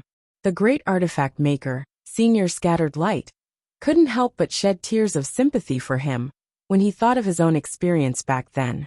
Then he looked at himself from head to toe. Even in his sleeves there were several storage bags. It couldn't get any better. There were many necessary items in the storage bag for tricking people. Senior Fine Light decided to take them all out for the little Supreme Leader to use. But the problem was, why did those mermen stop when the second Supreme Leader threw a few godly power balls over? Didn't the battle just start? Wasn't the tempo a little too fast? What a bunch of cowards. Senior Fine Light couldn't help but twitch his mouth and continue rummaging through the storage bag. Second Supreme Leader, don't argue with them. This guy had been spreading rumors in front of the little Supreme Leader. Chapter 45:18. Who told them to pretend to be big shots in front of us just now? Second Sect Master, continue blasting. Don't be polite with them. This light really wanted to see the world plunged into chaos. The venerable Peach Blossom Immortal glanced at the old man speechlessly and said in a low voice, "Jojo, Why don't we ask them why they're here? He felt that this group of mermen didn't seem to have come to this deserted island for Jojo. And from the looks of it, these people didn't seem to recognize Jojo at all. You humans, don't be too arrogant. The young merman in the lead had a handsome face and very fair skin. A trace of hatred flashed through his brown-yellow eyes. He comforted himself that he wasn't afraid of this little stoic who threw divine power balls at the team at the drop of a hat. He just didn't want his team to make unnecessary sacrifices. Arbor looked at him expressionlessly. So what if we're arrogant? What can you do about it? A stinky salted fish was still a salted fish no matter how you flipped it. Xiao Mu's eyes turned extremely sinister in the blink of an eye. When the merman in the lead saw her frosty gaze, he couldn't help but shudder with apprehension. The little girl's aura didn't seem like an ordinary person. I'm Hazza, the commander of the royal guard of the mermen of the Forgotten River Dragon clan. Who are you humans? And why are you near our sacred land of the Snow Ridge? The sacred land of the Snow Ridge belongs to your family? And Wushuang retorted exasperatedly. We come and go as we please. What does it have to do with you? Commander Hazza glanced coldly at Wushuang. He gripped the large bow in his hand and said, If you're guests of the Forgotten River, then please move to the Forgotten River clan's territory and register. Otherwise, Arbor didn't wait for him to finish speaking and threw out several divine power balls with her left hand. The surrounding itinerant cultivators, mercenaries, and aristocratic family disciples couldn't help but feel heartache. They thought, why don't you let this guy finish speaking first? We have to see if there's a chance to reconcile with them. There's no explanation now, and you're just blindly throwing divine power balls. These aren't ordinary mystic power balls. These are priceless divine power balls. It was such a waste of resources. You simply don't know how to cherish it. Arbor didn't understand why the people around him looked so heartbroken, as if the sky was falling.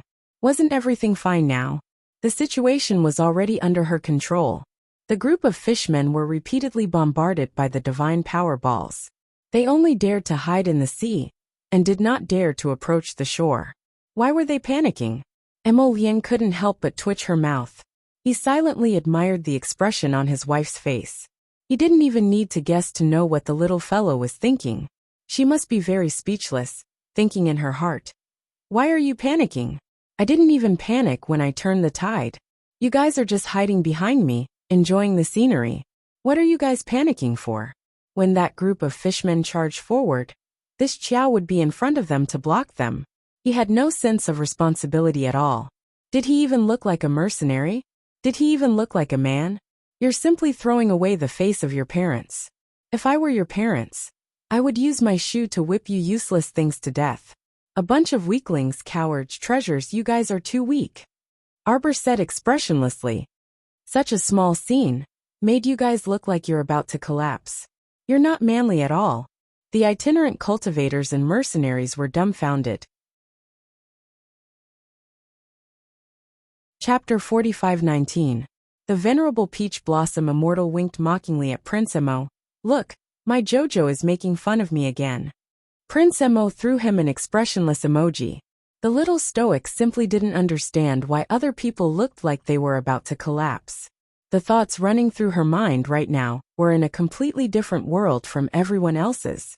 She thought that other people were panicking and collapsing when they saw so many mermen, who knew that other people were collapsing from heartache when they saw her throw the divine power balls.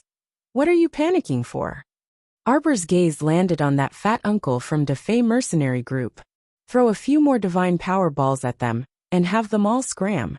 The members of DeFay mercenary group all revealed expressions of unbearable heartache as they watched the little girl throw away the remaining divine power balls with a wave of her hand. She threw them out so casually, completely not caring whether the divine power balls fell into the sea or caused serious damage to the mermen. She simply didn't care whether they hit anyone or not. Even if it was a bag of divine power balls she picked up for free, she couldn't waste it like this. Hazza turned around in exasperation and looked at the scarlet surging to the surface of the water. Many of the mermen hiding in the sea were injured, and the bottom of the water was also dyed red. You humans, are you really going to stop us from going ashore?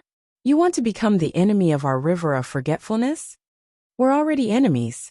Arbor coldly interrupted Hazza with an impatient expression. Scram back and tell your clan leader that I'm expropriating this empty barren island. Since the river of forgetfulness dragon clan dares to trespass on this island, don't blame me for ruthlessly slaughtering you. Hazza's face flushed red, as though he was very dissatisfied with Arbor's wanton and icy attitude. Who are you? Why are you so hostile to our river of forgetfulness merman clan? What a hothead. Arbor glanced at him coldly, and a bow made from twining wooden vines suddenly formed in his hand. A jade-green arrowhead abruptly appeared and coldly aimed at the other party. Hazza. Hazza's entire body trembled slightly, and he couldn't understand why a trace of panic would emerge in his heart. Suddenly he shouted, I am. It was the royal guard, Hazza. You. What are you trying to do? You. What's wrong with you? Leader. The mermen who poked their heads out of the water all opened their eyes wide and roared in horror. Why aren't you running? Young Master Ding glanced at Hazza with a faint smile. If you don't run now, you won't have a chance. Hazza suddenly put down his pride and dignity and plunged into the sea. At the same time, Arbor released a wood spirit arrow, which pierced through the air and shot toward where Hazza was standing. The arrowhead flew so fast that everyone could only see a dark green afterimage fly past their eyes. In an instant, it fell into the sea with a swoosh sound. Bang! A huge splash of water splashed out as divine power shot out in all directions. A stream of water spirit was smashed into fine powder, splashing onto the fleeing mermaids and mermen. Ah! Ah! Blood-curdling screams came from all directions. Even though the group of mermen had already applied defensive artifacts on their bodies, they still felt pain all over their bodies from being smashed by the pearl-like water spirit. All the places that were hit by the water splashes were red and swollen at this moment. Little red dots appeared all over his body from the splashes of the water splashes, one after another. It was too fucking painful. Chapter 45-20. The mermen flopped about in the water, calling out to their leader Hazza. Several timid mermen clutched their heads and scurried away like rats, howling miserably. Arbor put down the wood spirit bow in her hand, dispersing it into bits of divine power, before finally gathering it back into her body. The little stoic pursed her lips tightly, as she gazed coldly at the scattered mermen in front of her. Useless. Hazza crawled out of the water with great difficulty, and heard the little stoic's extremely emotionless, arrogant and rude words. He was so angry that his lungs were about to explode. He then looked down at his outer robe, that was so tattered it looked like a beggar's outfit, and he was instantly enraged. Look at the good deed this stoic face did. He, the dignified commander of the Wang family's guards, was actually beaten into a drowning dog. This girl was truly indescribable. Commander, I see them. They're the remnants of Long Xinghua's group. A merman suddenly shouted in his ear. His voice was so loud that Hazza couldn't help but furrow his brows. What were you shouting for? He wasn't blind, so he naturally saw Long Xinghua's group walking toward the beach with a handsome man and a beautiful woman. Xiaomu naturally saw them as well, and she was momentarily taken aback. She felt that the old mermaid, who was walking towards her, seemed to have a familiar appearance. Before Arbor could take a closer look, she heard a soft call of sister. A small figure dashed in front of her and bumped into her arms. Prince Emo swiftly picked up that pitch-black little thing. Resisting the urge to throw it away, he lowered his head to look at the child in his arms. At the age of 8, the child's original appearance couldn't be discerned from his pitch-black little face. Only his eyes were very bright. When he looked at him, his eyes were still glaring fiercely, as if he was very dissatisfied. This uncle who had jumped out of nowhere actually picked him up? Go away, go away. The child kicked his 2 short legs and struggled with all his might before opening his arms in Arbor's direction. Sister. Arbor's brain, which had been disconnected from time to time, seemed perfectly normal now. She remembered. Weren't these people in front of her the members of the Dragon Clan's side branch that she had met once in Seacombe Planet's 5 Moon City a few years ago? Granny Long Xinghua and her granddaughter Long Xianxian. Back then, she had just walked out of her seclusion, left the Holy Water sect, and went down the mountain to Five Moon City. Coincidentally, Five Moon City's great migration happened.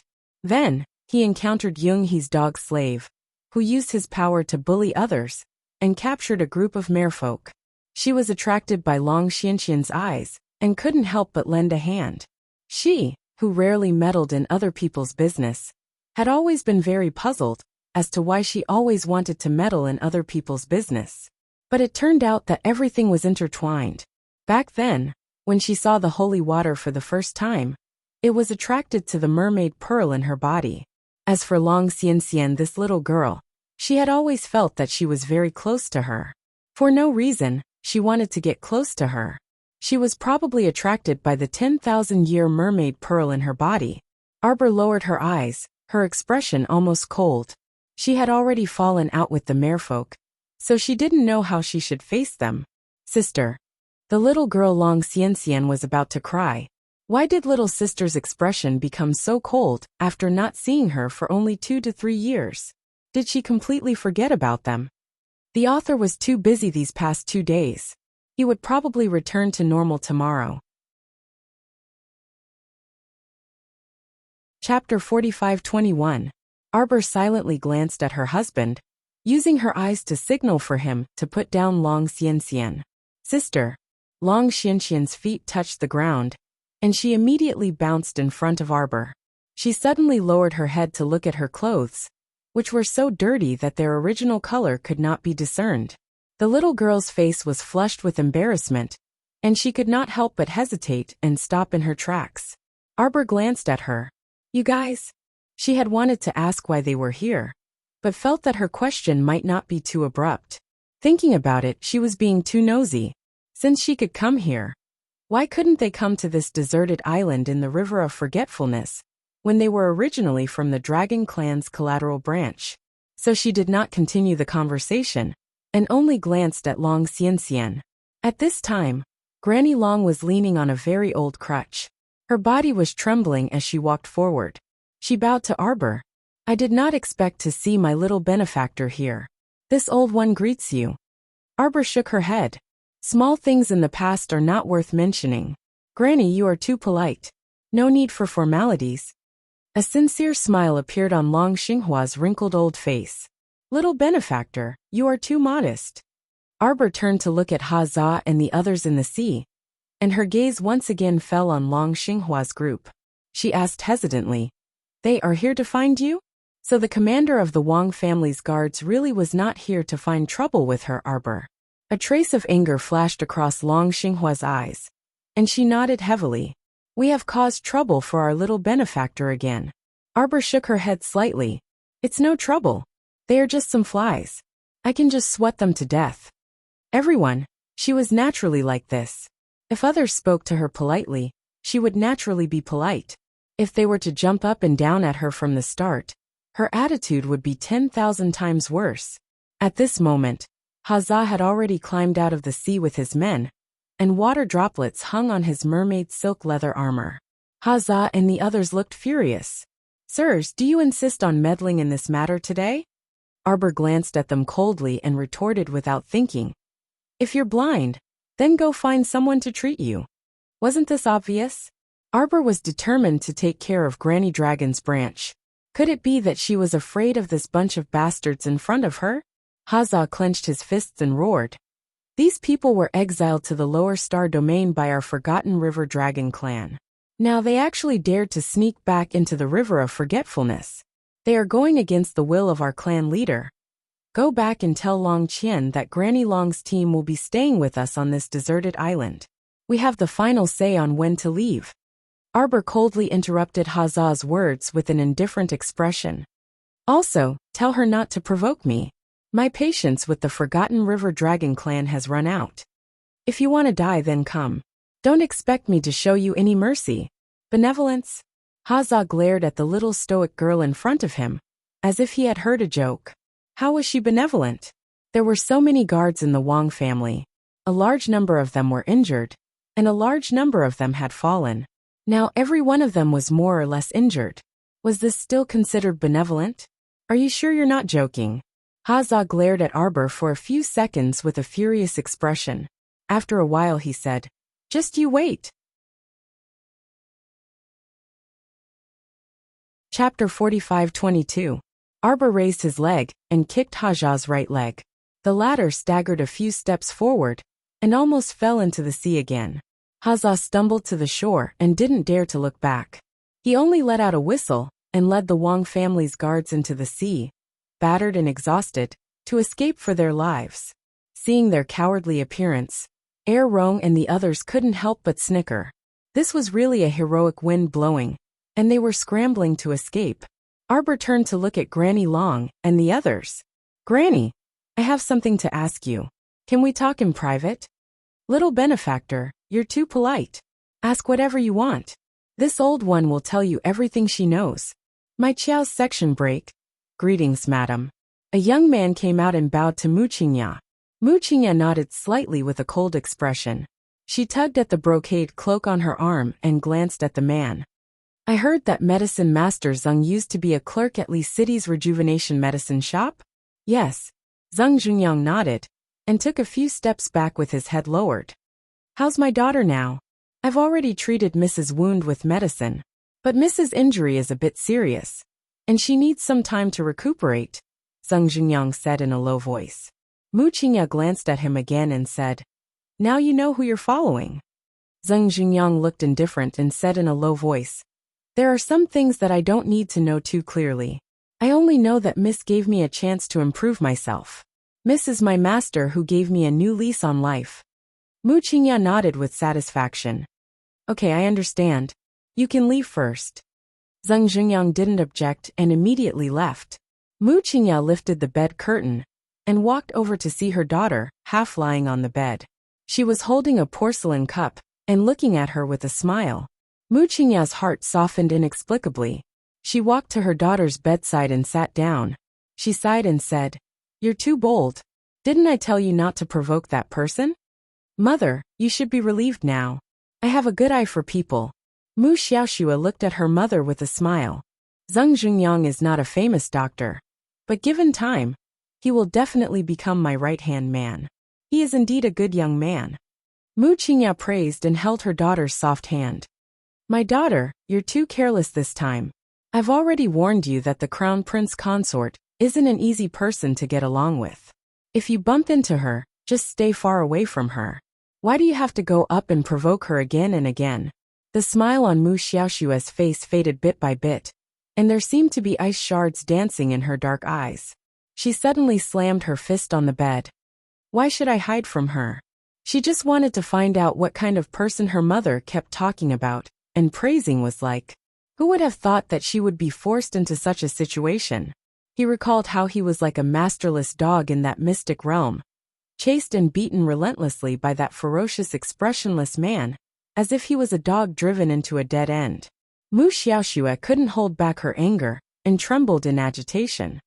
Mother. Chapter 45:23. Say, how can a person be so evil? Mu Xiaoxue clenched her fists and said coldly, "How did I offend her? Why did she treat me like this?"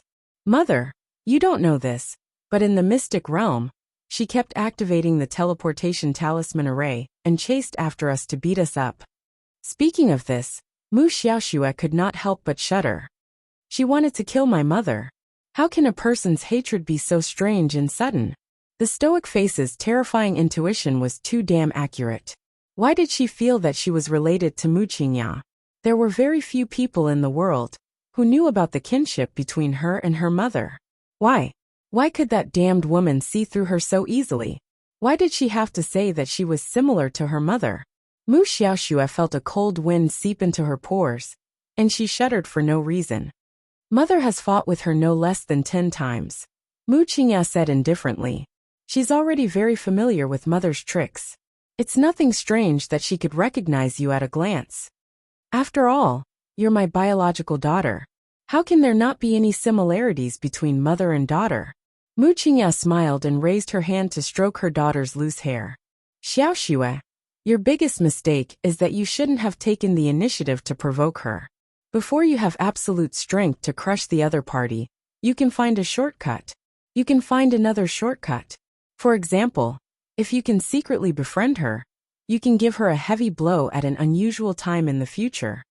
Presumably, the effect would be better than falling out with her openly now. I didn't take the initiative to provoke her at all. Wuxia couldn't help but feel indignant when she thought of this. I just happened to want to test her a little. Who knew? Who knew that this woman was like a mad dog, biting whoever she caught? She simply hated this woman to death.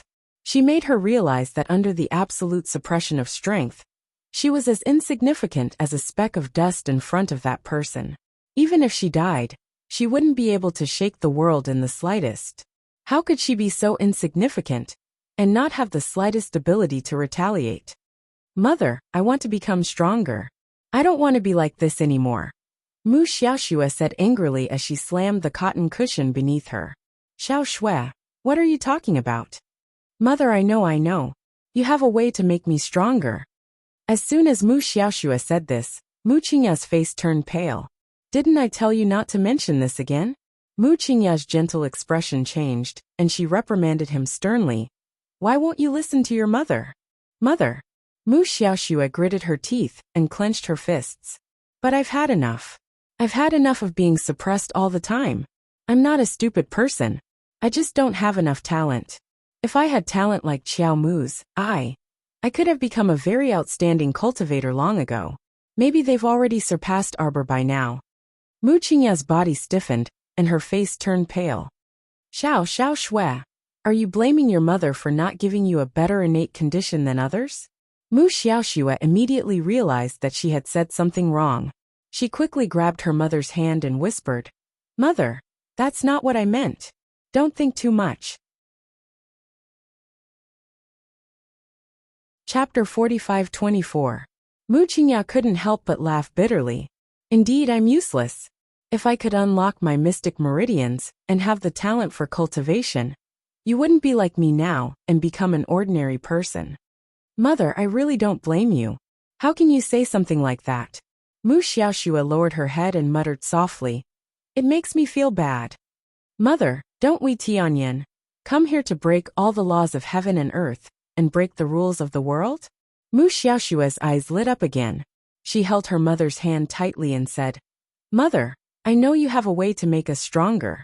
Why don't you? Mu Qingya suddenly covered her daughter's mouth and said, I said don't mention this again. Mother, I want to take the mutation pill. Mu Qingya pushed her daughter with trembling hands and said sternly, I said don't mention this again. The first time her daughter said she wanted to take the mutation pill was more than 2 years ago. Mother and daughter rarely saw each other. 2 years ago, when her daughter saw her, she threw herself into her arms and cried. She must have suffered a lot in the City of Shadows. But thinking about it, the wife of the first city lord of the City of Shadows was not easy to deal with. That woman had given birth to a pair of children, so she must have never given Xiao Shui a good look. She was probably still bullying her in the dark. Therefore, Mu Xiaoxue had always wanted to become stronger. Every time he was ruthlessly crushed by someone, the desire to become stronger and crush them in reverse would grow rapidly in the wilderness in his heart, like wild grass that could not be stopped at all. Mu Qingya knew her daughter too well. She was stubborn and competitive by nature and refused to admit defeat, even if she had been an ordinary person since birth. However, she never seemed to have the intention to stop cultivating. For so many years, no matter what method it was, even if it was unorthodox, as long as there was a chance for her to cultivate, she would secretly try it at least once. Mu Xiaoxue had always believed in her intuition. She was not stupid. She was a smart person and would not lose to anyone. Mother. Mu Xiaoxue wanted to persuade her mother again, but when she looked up, she saw that Mu Qingya had turned her head away with tears in her eyes. Mu Xiaoxue was stunned. Then, she gently tugged at her mother's wrist. Mother, I won't mention it again. Don't be sad. Taking the path of his mother was definitely not going to work. Could it be that the mutation pill had some side effects on the body, and that was why her mother was trying so hard to stop her from taking it? But if he didn't give it a try, how would he know if he would succeed? Outside the door, Mu Rochuan didn't know how long she had been standing there. The ship had always been anchored near the River of Forgetfulness. 2 days ago, their mother suddenly visited and boarded the ship.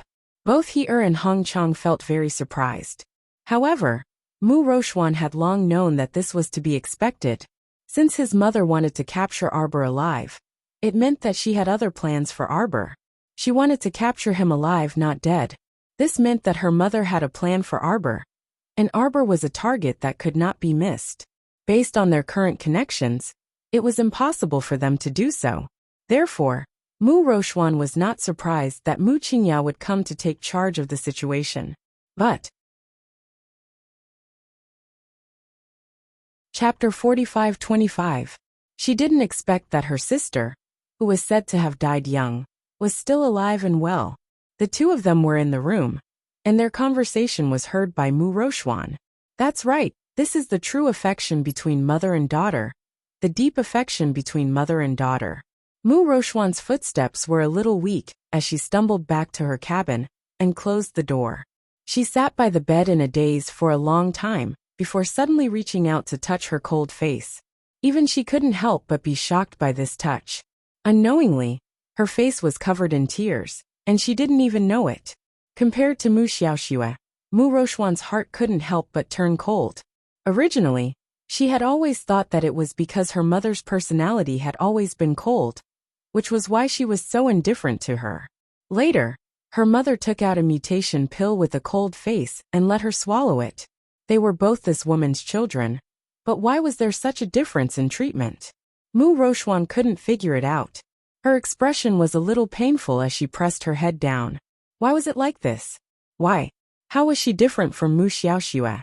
Was it because Mu Xiaoxue was raised in the City of Shadows and became the young miss of the City of Shadows? Her mother looked at Mu Xiaoxue with eyes that contained something that she, Mu Rochuan, had yearned for a long time, but had never obtained. A mother's kindness.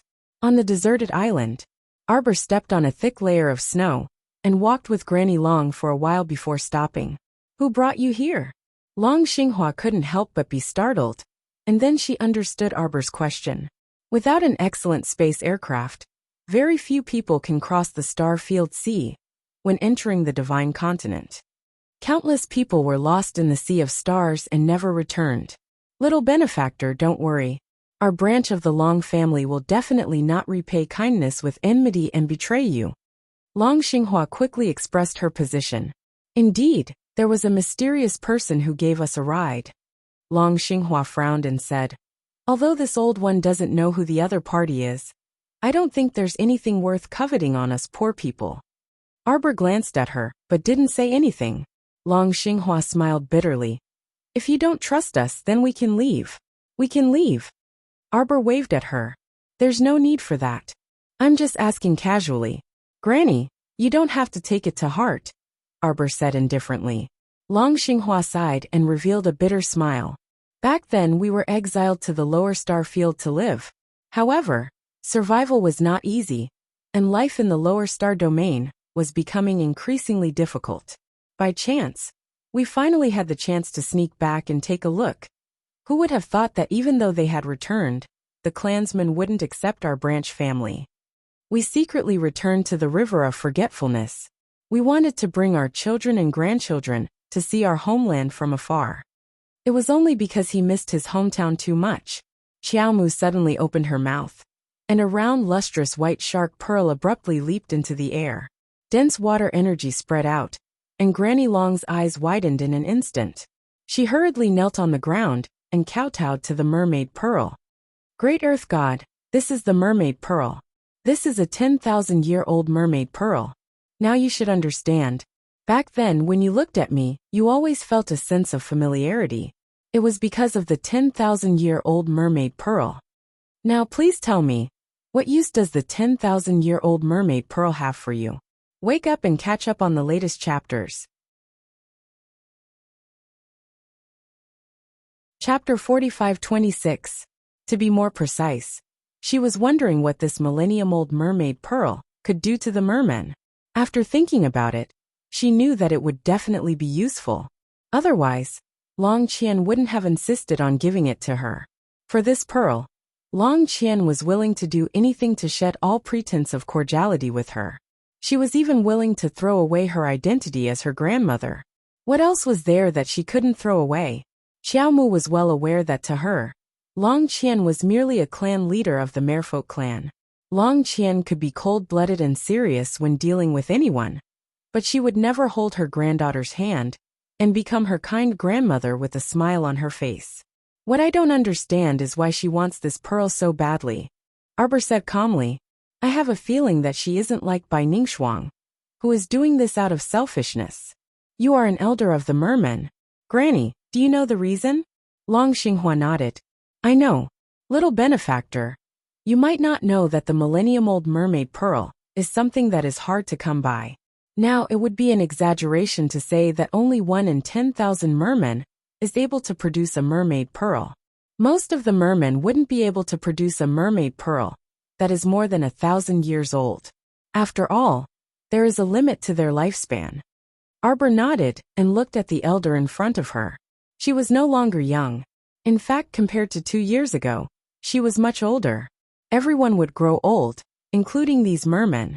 Time was generally fair to any race. Arbor lowered her eyes and said softly, So this millennium-old mermaid pearl? It was passed down from the ancient times. It was nurtured and maintained by many generations of merman ancestors. It is the origin of the mermen, and it is also known as the origin pearl. It had such an extraordinary origin. No wonder Long Qian and the others were so passionate when they saw this millennium-old mermaid pearl. Arbor swallowed the pearl and looked at the elder calmly, waiting for her to continue. The baptism of the mermaid pearl is extremely powerful. Not only will our clansmen who have been baptized by the mermaid pearls gain the power to transform freely, all mermen who have been bathed in the light of the mermaid pearls will reach a new level in their cultivation. In other words, it can at least guarantee the advancement of a major realm. Oh, Long Xinghua nodded. Yes, everything. You've been with the merfolk for so long, you should have noticed. The mermen of this generation can be said to be almost useless in water when they are in human form. They can only roam freely in the sea after transforming into their merman form. This only means one thing. The power of the Jiao Pearl's baptism is already starting to fade. They need to bathe in the light of the mermaid pearl again. If the baptism is not carried out in time, it will be extremely detrimental to the future development of the merfolk race. It might even affect the growth of the next generation. For example, newborn mermaids might not be able to transform into human form. Or perhaps the talent of each generation will decline, and each generation will be worse than the last. Under such circumstances, the merfolk race has no future. The patriarch will naturally be anxious. Can the seal on the mermaid pearl only be completely unsealed when I'm 16 years old? Arbor asked coldly. She thought that she should know the reason now. Why did Long Qian, who had not cared about her for so many years, suddenly want her to return to the river of forgetfulness? Chapter 45-27. Long Xinghua was stunned and shook her head. I can't be sure about that. I have never heard of the mermaid pearl being sealed in a person's body, and it takes 16 years to open. Furthermore, the woman looked at Arbor with hesitation. The battle at the River of Forgetfulness caused the mermen to suffer heavy losses. The young master Long Chuyu was severely injured.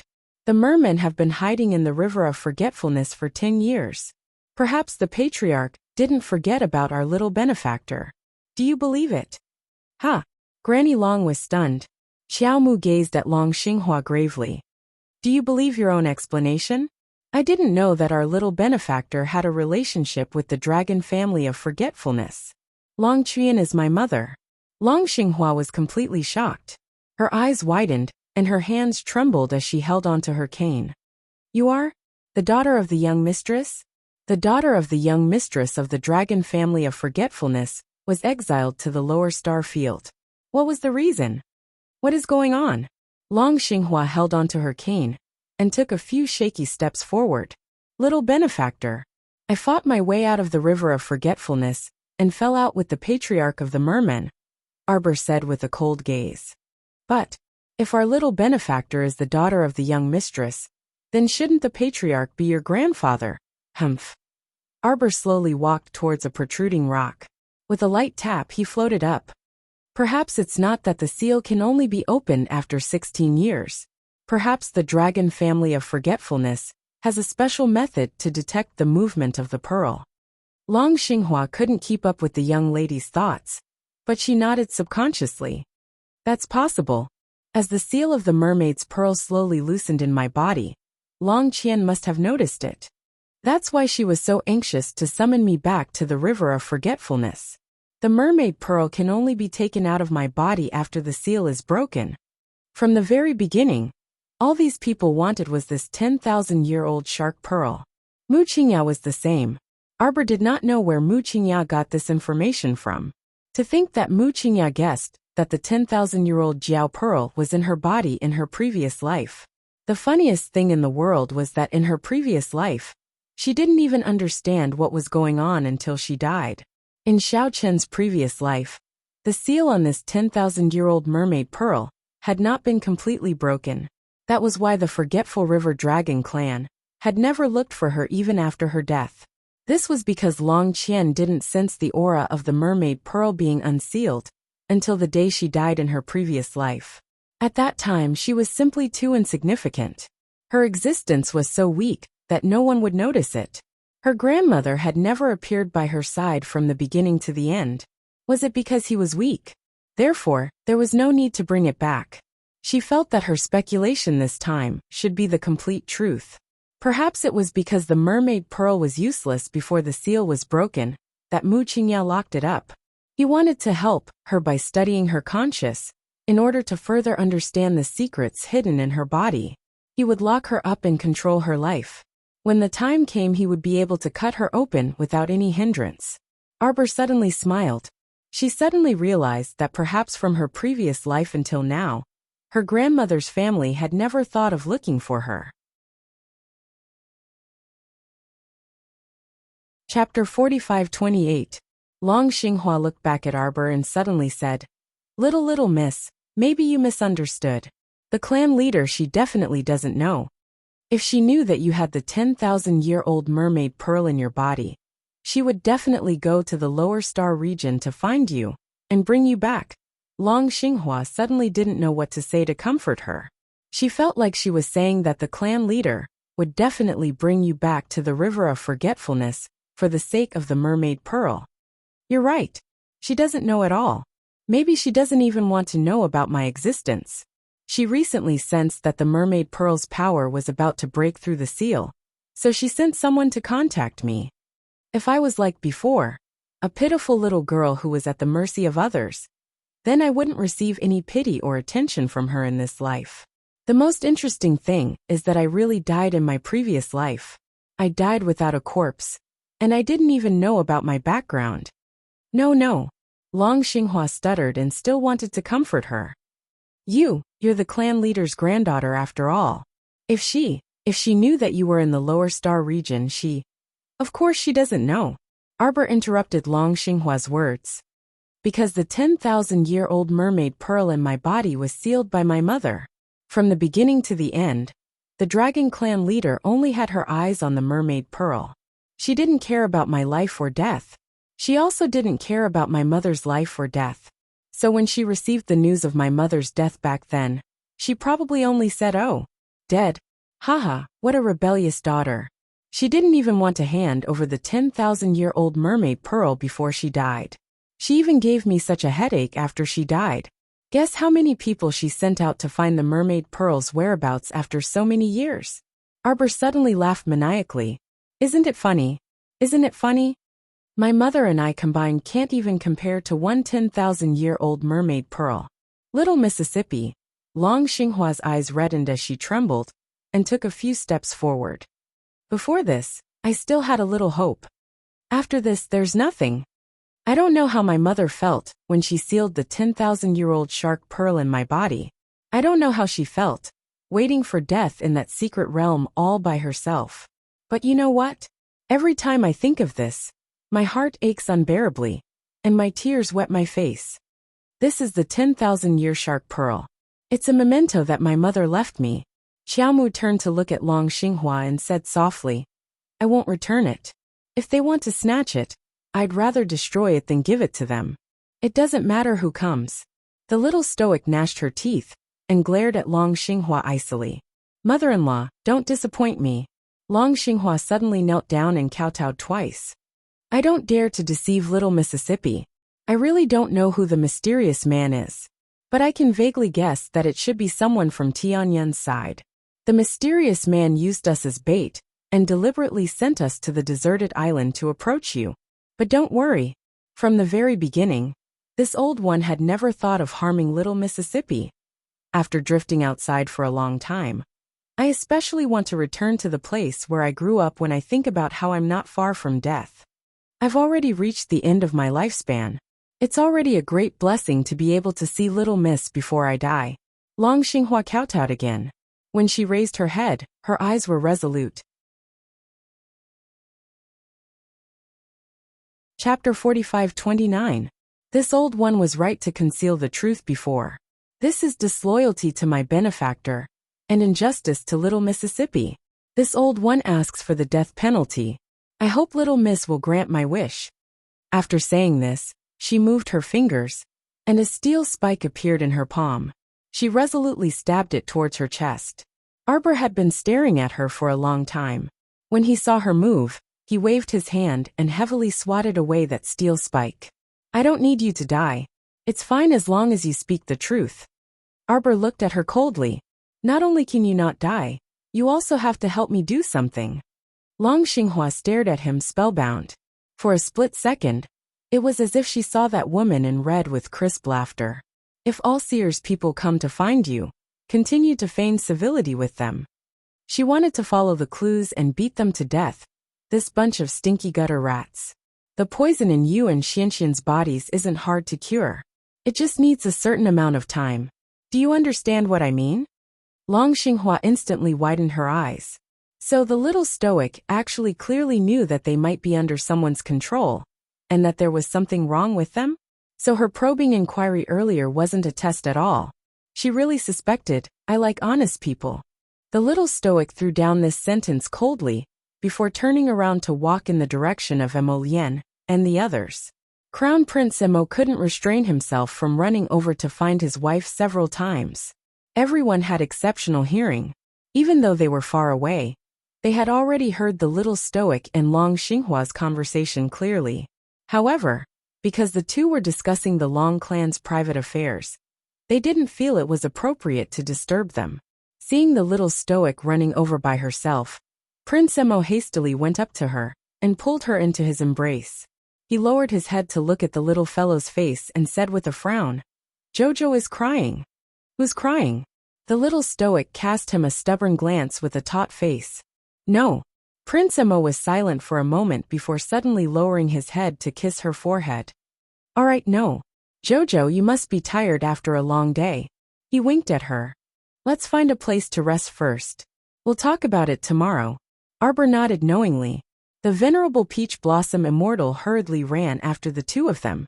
What kind of joke was this? Jojo and Emo Lien were definitely trying to sneak back to the galaxy to wash up and rest. If he didn't run with them now, when would he? Was he really going to be a savage on this deserted island? The three of them ran to the snow region at the back of the mountain. They randomly found a cold cave and ran in. The little stoic set up a formation at the cave entrance, and also set up an illusion talisman matrix to fool people. She then turned around and pulled Emo Lien and the venerable Peach Blossom Immortal back to the star domain. The venerable Peach Blossom Immortal happily hugged the jug of wine and ran to the forest planet to find a hot spring to soak in. Arbor pulled Emo Lien back to the Longevity Temple on the main planet. They flew directly to the bedchamber on the top floor. Prince Emo scooped up his wifey, kicked open the door and kissed her. Sir Jojo extended a fist and smacked the back of his head without holding back. "Bath. It hurts." Prince Emo rubbed against her head and hugged her before plunging into the spacious bathtub behind them. The sound of splashing water followed, and he could faintly hear the little stoic's unhappy mumbling. "Jojo, what are you mumbling about? You said before that husband and wife should pay particular attention to the way of yin and yang harmony."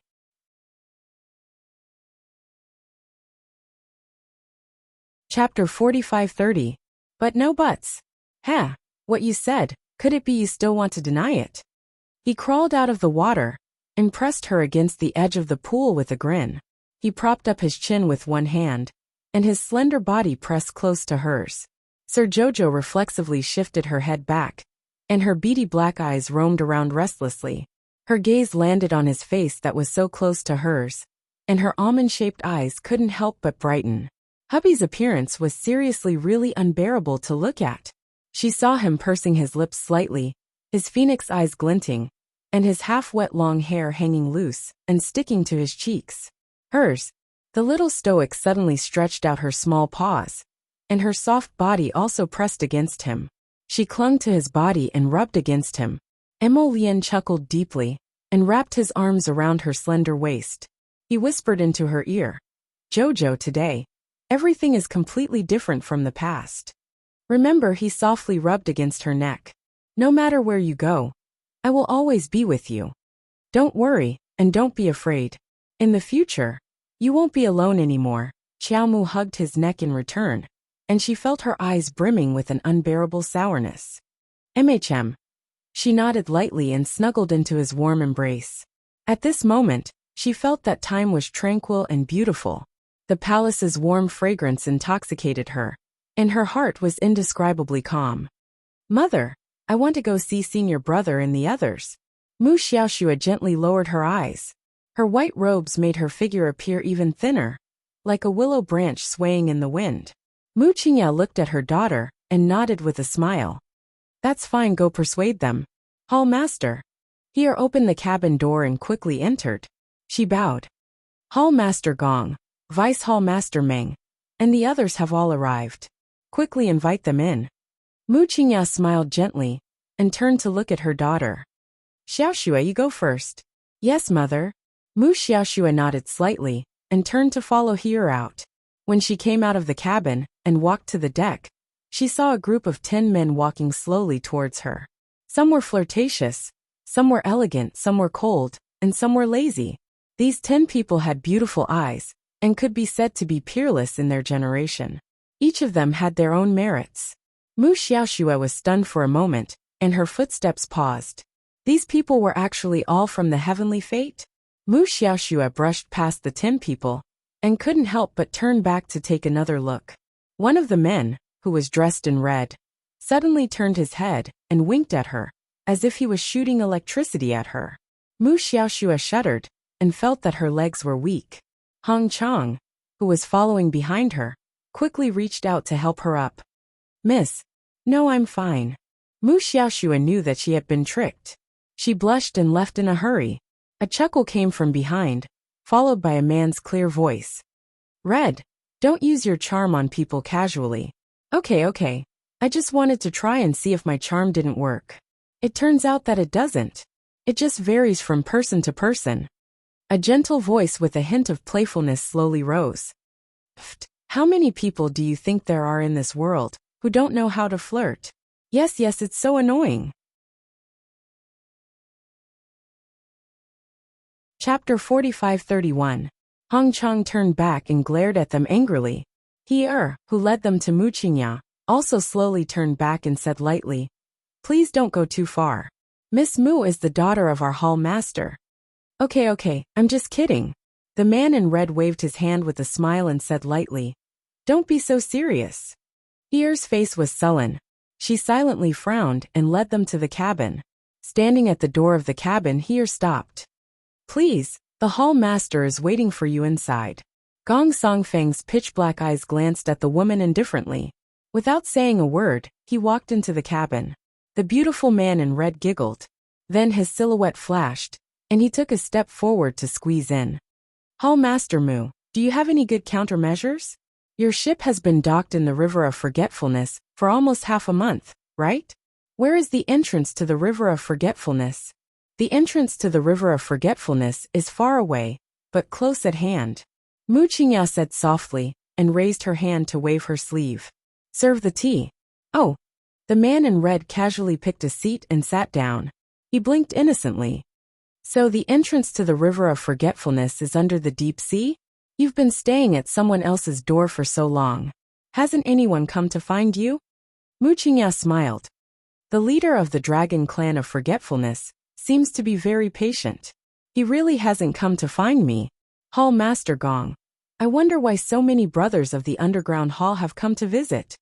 I heard that you want to catch her alive.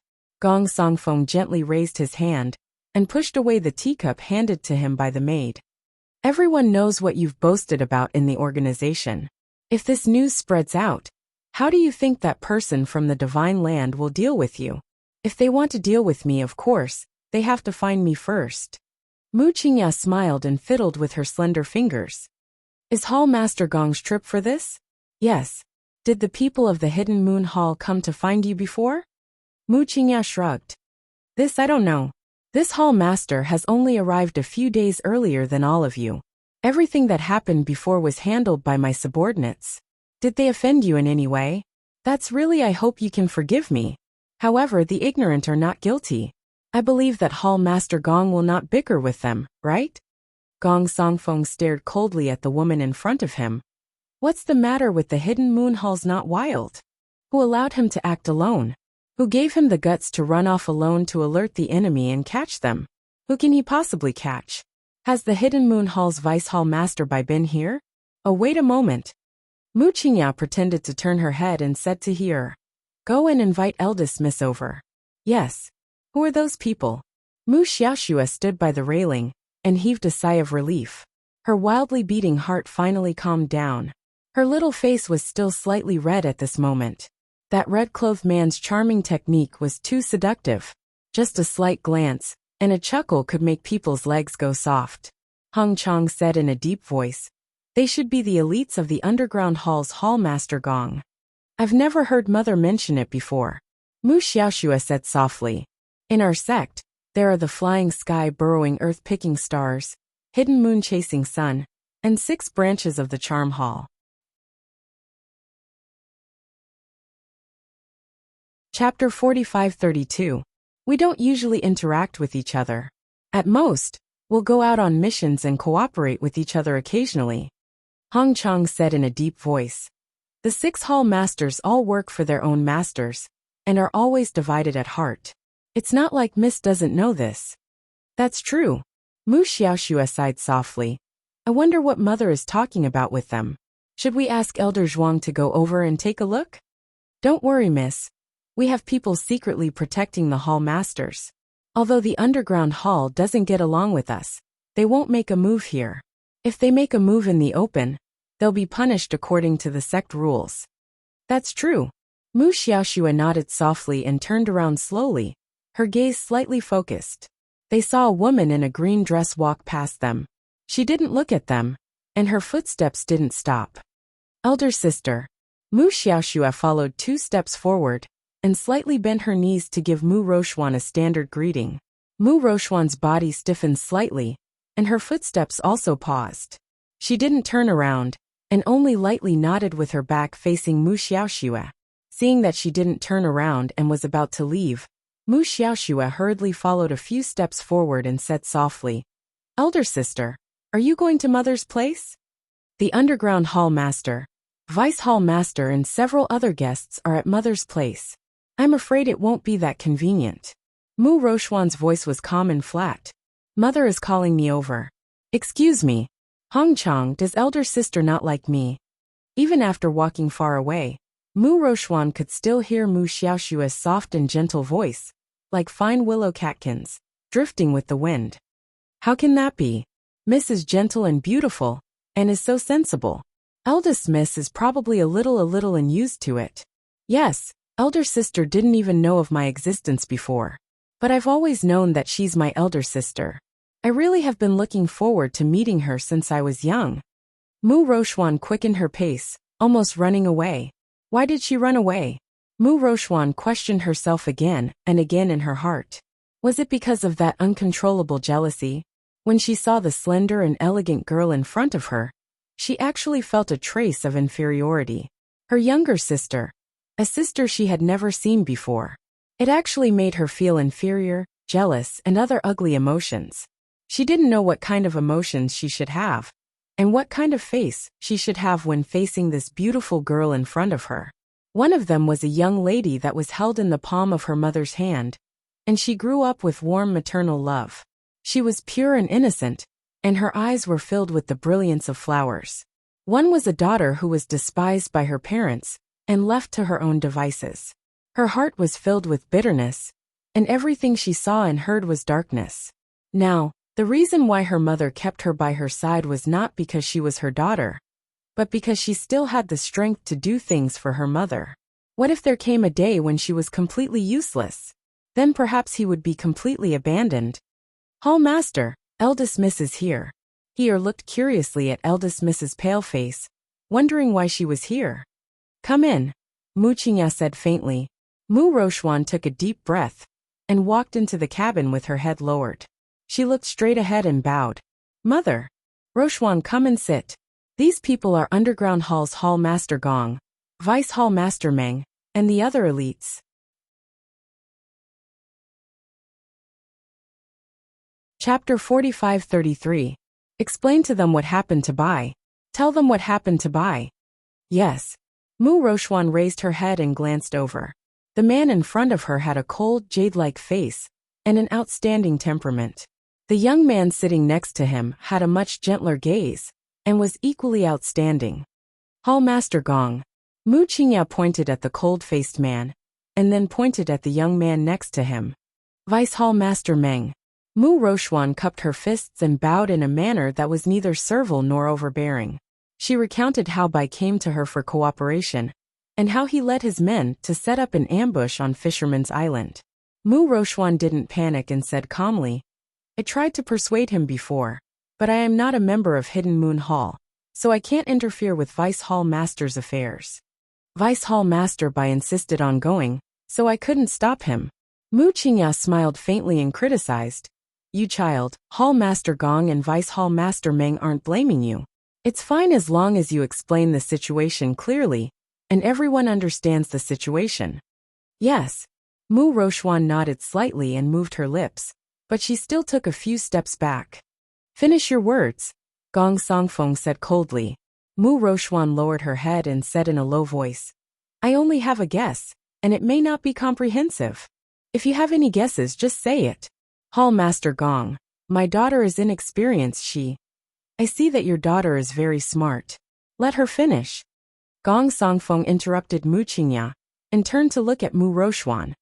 What do you think? Let's hear it. I feel that Vice Hall Master Bai should be here on orders. Hidden Moon Hall and Arbor have, Rochuan. Wuxia frowned and interrupted her. Don't say things you don't have any evidence to back them up. Yes, I know I was wrong. Mu Rochuan took a few steps back and lowered her head in silence. Fan Meng couldn't help but sneer and say softly, I think Miss Mu is right. It was indeed that person from Hidden Moon Hall who acted on his own initiative. And you, Hall Master Mu, if you don't want to follow in the footsteps of Vice Hall Master Bai, I advise you to stop. Thank you for your kindness, Vice Hall Master Meng. Wuxia smiled. I know very well what I'm doing. Ha! Fan Meng suddenly stood up, turned her head and nodded slightly at Gong Songfeng, and then walked out. Fan Meng. Fan Yu hurriedly stood up and followed after her. The red-clothed man and the yellow-clothed man beside him looked at each other, and then shrugged helplessly. Sai, what should we do? Hall Master Mu wants to capture her alive, but the little stoic really isn't as easy to deal with as you think. Hong Yi stood up with a grin. And if Hall Master Mu makes a rash move and ruins our plan, it won't be good. Wuxia smiled and said, Let's rely on our own abilities. Whether we can succeed or not depends on God's will. Heaven's will? Do you think she won't know that you planted someone by her side? Wuxia's face, which had been smiling since the beginning, suddenly froze. She looked up at the handsome man in red and her eyes darkened. You know, someone from Underground Hall actually knew of her plan? How is that possible?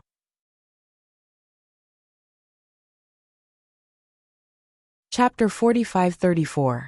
Who doesn't know what you did so obviously? Do you think that little girl is a fool?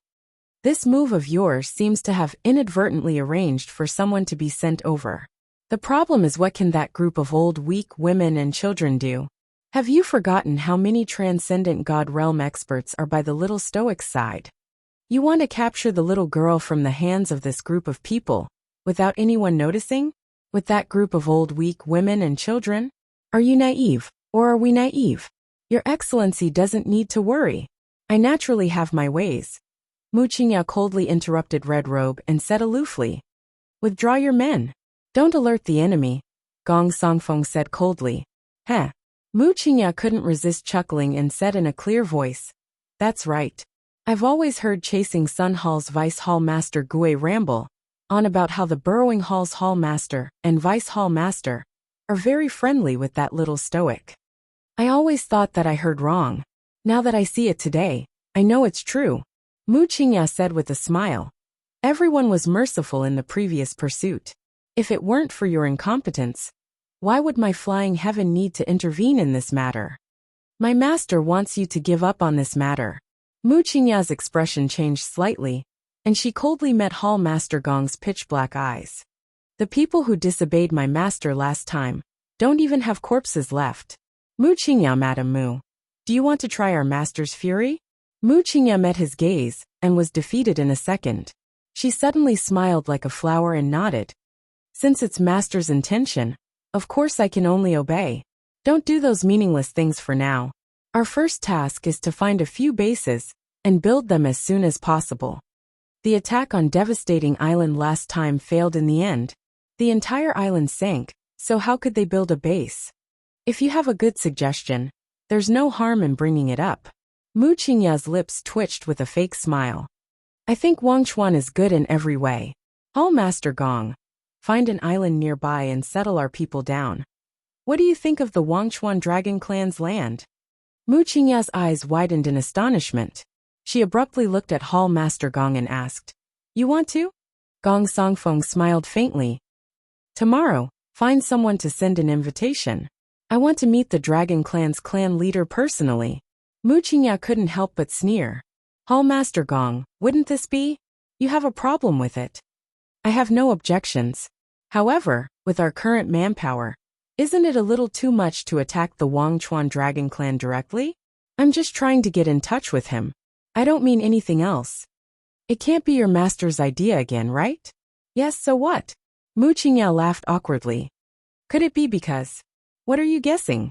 Gong Songfeng interrupted her gently. I advise you to think carefully before you speak. All right then. Tomorrow, I'll have Roshuan send a letter to the Wangchuan Dragon Clan.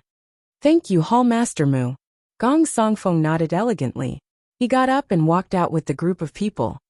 Then I'll wait for the good news. He stared at the group of people leaving and couldn't help but frown. She clenched her fists and said angrily in a low voice, Hall Master, why didn't they send the letter themselves? Chapter 45-35. Mu Qingya stared at the backs of Gong Songfeng and the others. After a long time, she looked back and glanced at He, who was filled with righteous indignation. The strength of the underground hall is not something we can compare to. Since Hall Master Gong suddenly came here, he was bound to take over all the affairs of the heavenly providence. Mu Qingya's eyes dimmed slightly. As if thinking of something, she turned her head and looked coldly in Mu Roshuan's direction. Why did you make the decision and talk about the Hidden Moon Hall just now? The matters of the Hidden Moon Hall are not something you and I can manage. Mu Qingya looked coldly at her daughter in front of her. Do you understand? I didn't leave you here to cause trouble for Flying Paradise. In the future, don't interfere with anything that happens in other halls, and don't talk nonsense in front of others. Mu Roshuan clenched her hands on the side of her skirt and said in a low voice with her head lowered. Yes. Mu Qingya took a deep breath and let it out again. As such, she seemed to be in a better mood, and her expression softened a little. She deliberately put on a kind face and said softly, Roshuan, Mother relies on you a lot, and is very optimistic about your future. No matter what you do in the future, you have to know the severity and propriety. Mother is giving you advice, do you understand? Yes. Well, there's nothing else. You can go out first. Prepare to go to the Forgotten Chuan Dragon Clan to deliver the visiting card. You've been there once before, so you should be familiar with the place. There shouldn't be any problems. Mu Roshuan pursed her lips, turned around stiffly and walked straight out. In fact, she wanted to say to her mother, "Why can't you send someone else? Could it be that only she, Mu Rochuan, could experience dangerous things?" Now that she had completely lost her cultivation, she was also a cripple.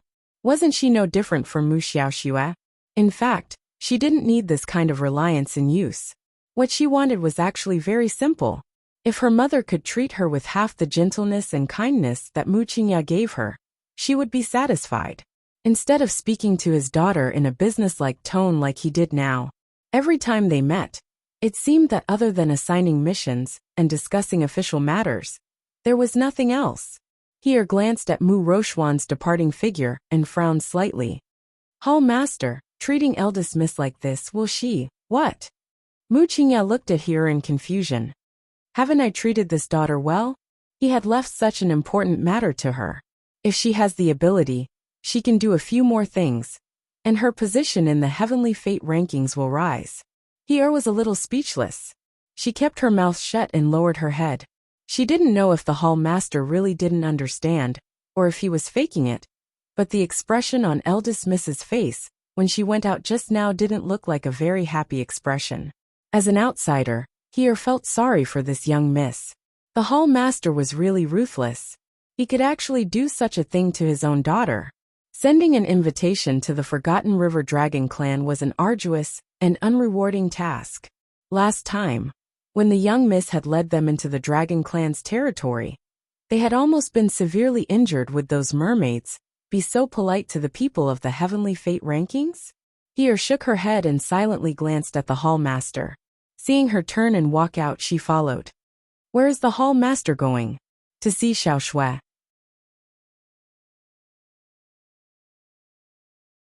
Chapter 45-36. I don't know if her persuasion went well in the lower cabin.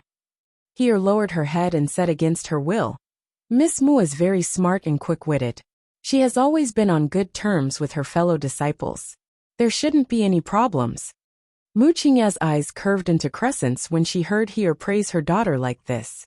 She seemed to be in a very good mood, and had completely forgotten about the suffocation she had suffered at Gong Songfeng's place. Yes, my daughter has always been very smart and quick-witted. She nodded with a smile and turned to walk out. He felt a little strange. She always felt that Madame's attitude towards these two daughters was too different. Could it be that Miss Mu was actually not Madame's biological daughter, and was adopted? At this time in the lower cabin, Zhao hurriedly pulled Mu Xiaoxue, who had almost collapsed to the ground, into his arms and glared at the woman who was pressed to the ground. He shouted angrily, Lin Miao, is there something wrong with your brain? What's wrong with you? You actually hit my junior sister. Zhao, you big idiot. I think you're the one who's sick in the head. Lin Miao. Arms were unceremoniously restrained by two soaring heaven disciples, and she was pressed to the ground. She couldn't help but raise her head and shout, I'll ask you one thing. Do you know what that little bitch said just now? Meow. Lin Jun'er hurriedly pulled her younger sister's hand. Don't talk about meow. Less than half the time for an incense stick to burn earlier, little junior sister had suddenly walked gracefully into the cabin and looked at them with an apologetic expression before she said in a weak and pitiful manner, Senior brothers and senior sisters, at this point in time, there's something that I have to be honest with all of you. My mother is the hall master of the soaring heaven of Tianyin. Everyone looked at her in shock. The disciples of the City of Shadows simply couldn't believe their ears. Little junior sister actually said that she was the daughter of some hall master of the soaring heaven of Tianyin? Then, didn't that mean that their first city lord Mu Jinghong, had an affair with the hall master of the soaring heaven hall? Senior brother, please forgive me for hiding many things from you before. Forgive my ass. Lin Miao, immediately exploded in anger. How dare Mu Xiaoxue continue to act like a delicate and helpless little white flower in front of them? It was as if the people who had locked them up in the lower deck weren't from Tianyin. Sorry everyone. Mu Xiaoxue could not hide her sadness as she said to them, I didn't mean to hide it from you. But in this life, no matter what, a person can't choose their own birth. My mother is the hall master of the heavenly fate flying paradise. This is a fact that I cannot deny. Senior brothers and sisters, we bear you no ill will. If you're willing to surrender, I guarantee that you'll be able to obtain some unexpected gains. After hearing these words, Lin Miao was the first to rush over and punch Mu Xiaoshua's face in the face. As a result, two all-seer guards rushed up to him and pinned him to the ground. With tears in her eyes, Mu Xiaoshua covered her face with one hand and cried pitifully. Senior brothers and sisters, I am sorry. I hope you can understand me. I didn't have a choice. Lin Miao, what are you doing? Gu Yishuan said angrily.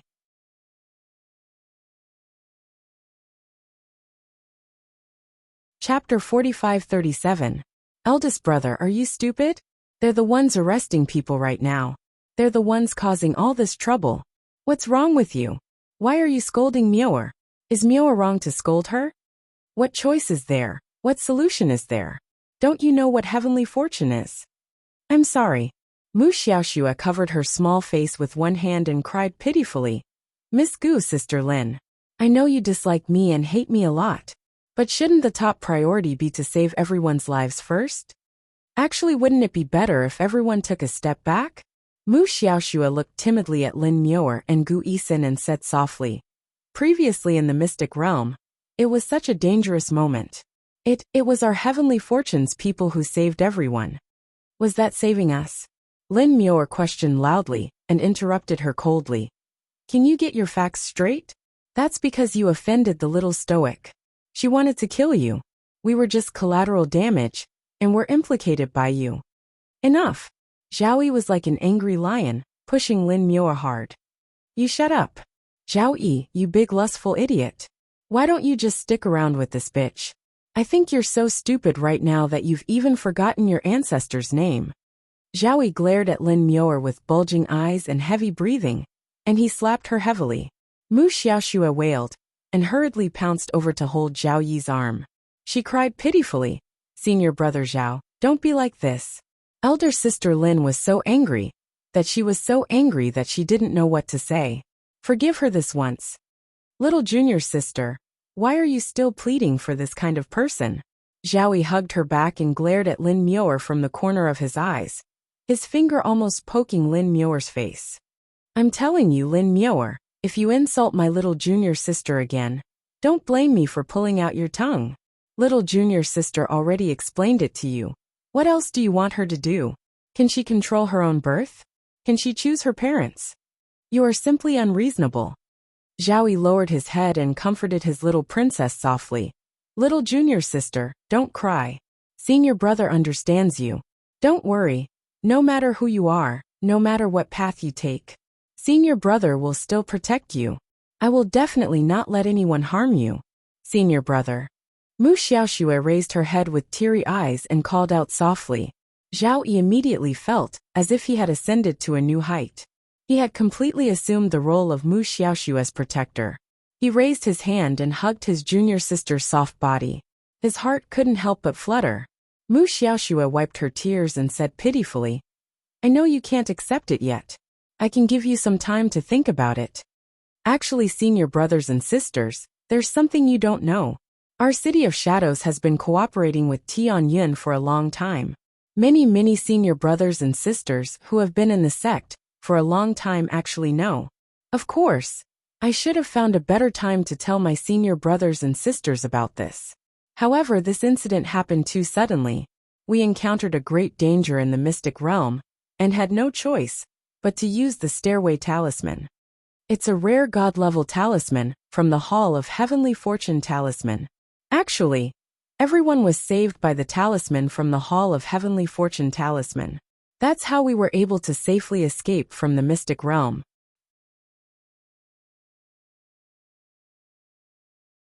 Chapter 45-38. So I hope that all of you can think about it carefully. Mu Xiaoshua said softly. I sincerely hope that all of you can join Tianyun and walk together forever. I can guarantee that as long as you are willing to join, you will have all kinds of cultivation resources, all kinds of spiritual weapons and dharma treasures. I will not treat you badly. Little junior sister, we will go wherever you go. Gu Yishuan immediately said, I will support you. Big brother. Gu Isin looked at the man in front of her in surprise, as if she had met such a brother for the first time. Isin, don't say any more. Gu Ishuan looked at his sister coldly. My life was saved by Master. I will not betray Master. Senior brother Gu, thank you for understanding me. Mu Xiaoxue was touched. Gu Isin looked at her brother in shock, unable to say anything for a long time. Brother, do you want the Gu family to fall into eternal damnation? After a long time, Gu Isin finally found her voice. Don't you know what kind of organization Tianyin is? Don't you know what kind of relationship the three continents and the three continents have with Tianyin? You want to take the whole family with you to fight against the most powerful force in the three continents. Gu Isin felt that her voice was trembling all the time. She finally managed to finish a sentence. Do you think it's realistic? Miss Gu, the power of Tianyin is beyond your imagination. We are not much worse than the elite team, gathered by the three continents. You will know very soon. Mu Xiaoxue showed a gentle smile. You will find that your choice is very correct. Okay, you all have a good rest first. I will ask you all tomorrow. I hope that you can give me a satisfactory answer. Mu Xiaoxue tilted her head innocently and bowed to the crowd with a smile. Then, she turned around and left the lower cabin. After the door to the lower cabin was closed again, everything in front of them fell into darkness. Lin Miao muttered to herself, Crazy, it was really crazy. Mu Xiaoxue turned around and went out, her face completely gloomy. Miss, your face is swollen. A maid followed behind her and looked at her Miss gloomy face with some fear. I'm fine, Mu Xiaoxue said coldly. She clenched her fists tightly and suppressed the anger in her eyes. That damned Lin Miao actually dared to attack her. If it wasn't for the fact that this person was still useful, she would have killed her just now. Mu Xiaoxue's pretty face was cold as she quickly walked towards her cabin. Get someone to watch over them. Remember to check every 4 hours. Don't give them a chance to recover their spiritual sense. Yes, Mississippi. Humph. Mu Xiaoxue sneered and muttered to herself. Lin Miao and Gu Isin. Those two women better not refuse a toast only to be forced to drink a forfeit. She had plenty of ways to make these two submit. The Lin family and the Gu family were definitely going to board this ship called Heavenly Fate. In the morning, Arbor found that there was a torrential rainstorm in the middle of the night last night. The air outside was full of a moist smell. Sparkling and translucent water droplets rolled gently on the leaves of the branches. Chapter 45-39. Hearing light footsteps, Hao Guang and his group, who were barbecuing in the ice and snow, quickly turned their heads. Second Sect Master, you finally appeared. Hao Guang jumped up and called out with a chuckle. Arbor glanced at the old man's nondescript jacket. Cold. Not cold. Hao Guang glanced at her in confusion. The temperature at night will be much lower than it is now. Second Sect Master, you can't sense your realm at all? With the Second Sect Master's cultivation, he actually couldn't sense the change in the outside world's temperature? Arbor was startled. Looking at the old man's bewildered gaze, she couldn't help but snicker. Of course I can sense it. It's quite cold. Second Sect Master. Hao Guang still wanted to say something, but was immediately dragged over by Feng Zhangfei. That guy nagged. Alright, stop talking nonsense. Where's the thing you're barbecuing? It's almost burnt. Take a look yourself. The old man instantly forgot to talk to the little stoic, and hastily ran to the barbecue rack to flip over his deer meat. It's rare for an old man like me to eat meat after so many years. Don't burn it. Haven't you been eating meat every day these days? You still dare to say that? I've had enough of eating sea fish all year round in this world of ice and snow. Zhangfei, what are you looking at? Feng Zhangqing glanced at his younger brother curiously and followed his gaze. He saw Imo Lian taking out a thick cloak from her inner world and draping it over the little girl. She was currently tying the cloak for her with lowered eyes. Feng Zhangfei thought that the little girl must have returned to her portable godly realm yesterday. Therefore, she didn't sense the temperature difference between day and night on this deserted island at all. When Senior Hao Guang mentioned it, she was slightly dazed and replied, Eldest brother, I think Feng Heping isn't that unreliable. Ah. Feng Zhangqing was taken aback and looked at his younger brother in amusement. Isn't it that the 10,000-year-old phoenix tree that runs after others is unreliable? Feng Zhangfei couldn't help but laugh and roll his eyes at his elder brother. You can just say this in front of me. If Feng Heping hears it, hee. What are you laughing at? Do you think the first elder is really that reliable? I'll tell your elder brother. They picked that facial paralysis person out of millions of people. They're really quite reliable. Feng Zhangqing couldn't help but laugh.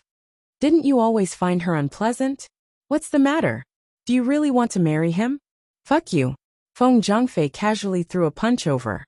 Sister. Sister. When Arbor heard the shout, he turned around and saw his brother running over. He let out a long sigh of relief. He floated to her side and asked, Little sister, are you okay? Big brother was wrong. Big brother didn't follow you well. I let you act alone. Mo Lian interrupted. Big bro, I've been with Jojo the whole time. I wasn't acting alone. Mu Xingchen glanced at him. Sister, are you angry with Big brother? Why would I be angry? Then you left without saying goodbye again last night. Mu Xingchen lowered his voice and said, You secretly hid in the star domain. Big bro, don't flatter yourself. Jojo was tired yesterday. How could he remember you? Mo Lian rolled her eyes at him. Jojo doesn't have the time to be angry with you. Mu Xingchen turned around and glared at him. Besides, let's hurry up and make him. Mo Lian blinked and looked at his wife, who reached out her hand to cover his mouth. It's time to vote. I'm having a dream.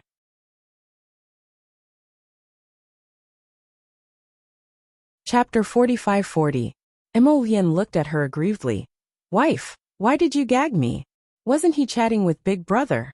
Arbor hastily tugged at his sleeve and coughed lightly. Big Brother, I am fine. It's just that I came back too late yesterday, so I really want to have a good rest. The more he spoke, the guiltier Arbor felt, and his voice quieted down. Oh, it's fine. Jojo, if you feel tired, you can take advantage of this time to have a good rest on the deserted island. Mu Xingchen smiled at her and said, In any case, we're going to stay here for a while. MHM. Arbor nodded slightly. Then Scattered Light's joyful cry reached their ears. Second Faction Master, come and taste the meat I roasted. It's pretty good. Let's go. Mu Xingchen gestured with his chin with a smile. The three people walked over and sat around the fire. This guy purposely flattened the nearby snow. And now, everyone looked like they were sitting in a snow pit and eating barbecue, looking a bit comical. Eating so greasy so early in the morning. Will we get indigestion later? As the little stoic spoke, she had already taken a piece of barbecue meat from Old Man Scattered Light and bit into it. Everyone, you're always so insincere when you speak. It's a bit comical. How are the effects of cultivating in the cave? I checked yesterday, and everyone has made some small improvements recently, Er Rong said with a smile. Although this place is extremely cold in a world of ice and snow, it's indeed greatly helpful for tempering the body and cultivating spiritual energy. Arbor nodded. This isn't the coldest place. I checked before, and the further west you go, the colder it gets. Arbor waved the barbecue meat in his hand. I'll go check again later. If that's the case, I can use a spirit guiding talisman formation to guide it. Perhaps I can set up a natural spiritual land there. I just don't know if the place is big enough. This place borders the snowy mountain range. The old man mumbled. Maybe we can explore deeper. Maybe we can find a better spiritual cave. I see that you guys have come all the way here. If you can't find a good place, then wouldn't you have come all the way for nothing? Xiaomu thought that this old man's words were reasonable. If she could find a spiritual land that was even purer, or even a divine domain, she could use the talisman array to support it. At that time, her cultivation speed would be able to travel 1,000 miles in a day. All right then. After breakfast, let's all go out and search. By the way, didn't Senior Scattered Light say that you can have as many spiritual artifacts as you want? What do you want, second sect leader? Hao Guang stared at his second sect leader vigilantly. He felt that the next sentence from this scammer wouldn't be anything good. From what I can see, some of the soldiers in the barracks don't even have a suitable spiritual weapon. Mi Guang suddenly had a bad feeling. You've spent so many years on this desolate island. Usually, you can only mine and refine weapons on the island. Who said that? I have nothing to do. If you have a lot of spiritual artifacts, take some out. The old man blew his beard and glared. You went to the secret realm of that old bastard Tianjizi, and didn't get anything? Arbor looked sincere and shook his head. We were all spat out by Senior Tianjizi's secret realm.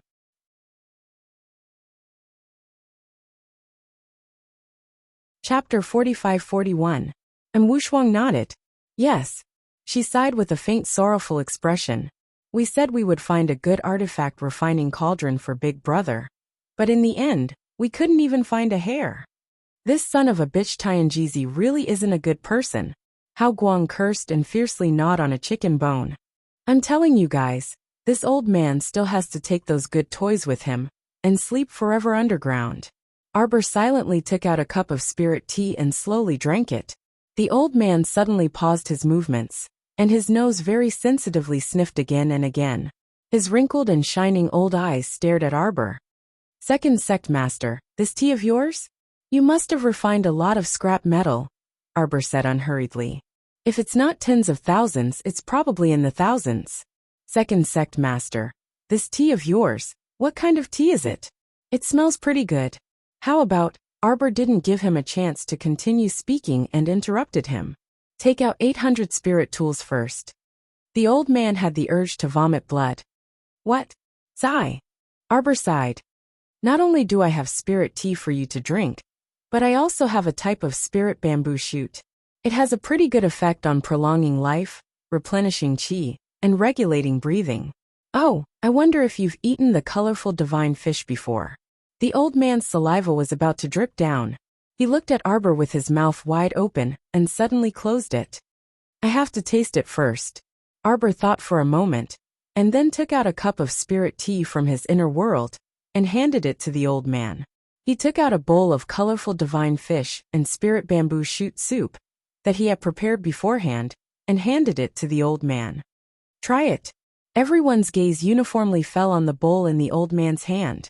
The old man hastily picked up the bowl protectively, took out 2 chopsticks from his inner world, and began to eat.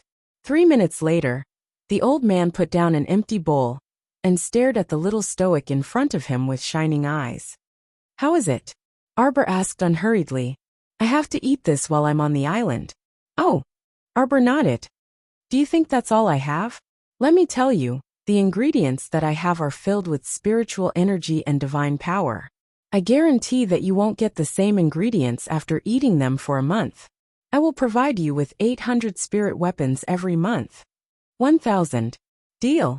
Today, I'll hand over these 800 pieces as a gift for our first meeting. Everyone was speechless. You really won't lose out no matter what. Second sect master. When our sect master Xuanji passed the position of sect master to you, didn't he pass on any spirit weapons or dharma treasures to you? That's impossible, the old man thought. Why did the second sect leader look so poor? The entire Xuanji mystic realm belonged to her. So how could she not inherit it? The little stoic instantly turned hostile and mercilessly slapped the old man's shoulder heavily. You want me to open my private stash? The old man looked at the little girl's serious face and suddenly felt that if he nodded his head, the little girl would definitely send him flying with a kick. The old man quickly smiled obsequiously and said, That won't do, that won't do. That won't do. I can't let the second sect master fork out both money and effort. Refining weapons is completely no problem for me, no problem at all. But in terms of materials, the old man wasn't stupid. He wouldn't do it if he had to fork out his own money, effort, and materials every month. Since he couldn't threaten the second sect master's husband, the old man directly shifted his gaze to Ming Yasi and Air Rong.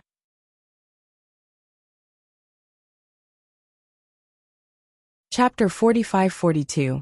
Senior Scattered Light, please rest assured. We can naturally provide the ingredients. Ming Yasi continued expressionlessly. Just as Air Rong was about to speak, he heard the little stoic make the final decision. All right then, you'll pay for the ingredients. Ming province is vast, sparsely populated and rich, so it has all kinds of precious ingredients. It's very good that you can take the initiative to fork them out. It shows that you finally have some awareness. Everyone, Ming Yasi, why did he freaking want to hit her so much? This stoic face really gave him a headache. It was clearly this fellow who was stingy and didn't want to pay, yet she had to put on a serious face to scare people. Most importantly, it was bad enough that she cheated herself, but she even led Rong astray, and cheated others as well. If she hadn't interrupted them just now, Rong would have been willing to pay the other half of the ingredients. All right. Since we're all in the same boat, Ming Yasi said with a huff, I don't have any other requests. We'll pay for the ingredients. But we must treat everyone equally when it comes to food. Senior Scattered Light eats and drinks whatever he wants, so we also have to eat and drink whatever he wants. All the little companions instantly nodded heavily in agreement.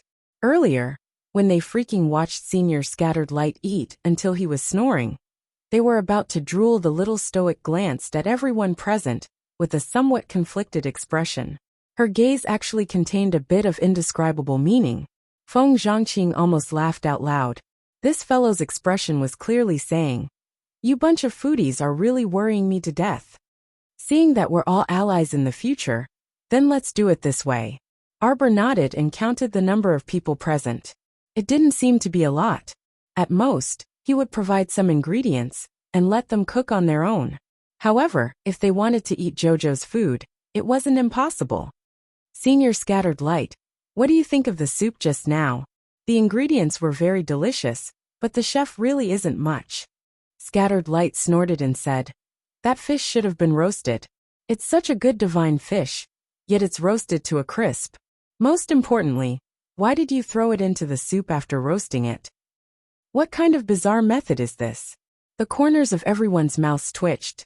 Feng Zhangfei very kindly reached out and poked the old man, who was speaking frankly with assurance. Why don't you take a look at the ugly expression on your second sect master's face? Humph. The little stoic suddenly stood up, clasped her hands behind her back, and trotted away. Emo Lian and Mu Xingchen laughed like crazy. The actual situation was that the little stoic had roasted 2 fish by herself. She didn't feel much after eating less than half of it. She ate her husband's roasted meat. The little stoic didn't have a place to put the remaining 1.5 bamboo shoots, so she threw them into the spiritual bamboo shoot soup that she had eaten more than half. She originally wanted to casually send them to the beasts to eat, but Senior Fine Light, this foodie, just happened to come, so she let him have it. The little girl left angrily. Hao Guang was confused. What's wrong? What did I say? Why is second-generation sect master glaring at this old man with a foul face? Your second-generation sect master is very good at holding grudges. The 2 brothers, Feng Zhangqing and Feng Zhangfei, thought. This old fellow still doesn't know what happened. All right, senior. Now that we've eaten our fill, it's time to refine weapons. Feng Zhangfei reminded him with a grin. You still have to deliver the goods today. The old man thought about it. He had inexplicably provoked the second-generation sect master just now, so he should properly make up for it. Then I'll come out to find you at night.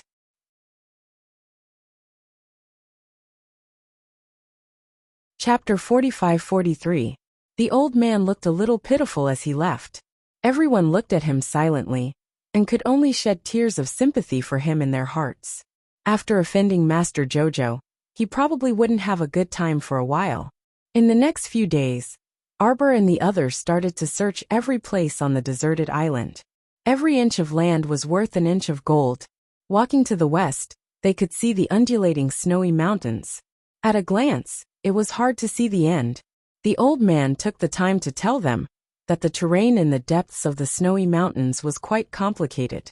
At that time, Tianjizi, that old bastard, was the king of the mountains. He had set up a lot of dam arrays in the passages of the snowy mountains. If they weren't careful, they would probably be trapped by Tianjizi. The entrance to the mystic realm that you saw on the beach was set up by Tianjizi himself. Hao Guang pursed his lips. As he was busy with the work in his hands, he couldn't help but scold Tianjizi. It is said that one day he came back after 3 months at sea and got himself lost in the array in the snowy mountains. Hao Guang pursed his lips and sneered. In order to crack his own array, This guy spent 7 days and 8 nights before he could get back to his old nest. Everyone. Why did they feel that the old seniors were all so unreliable? After that old bastard was worried that if he had to go out for a few more months, he would trap himself again when he came back. So he set up a fast passage on the beach.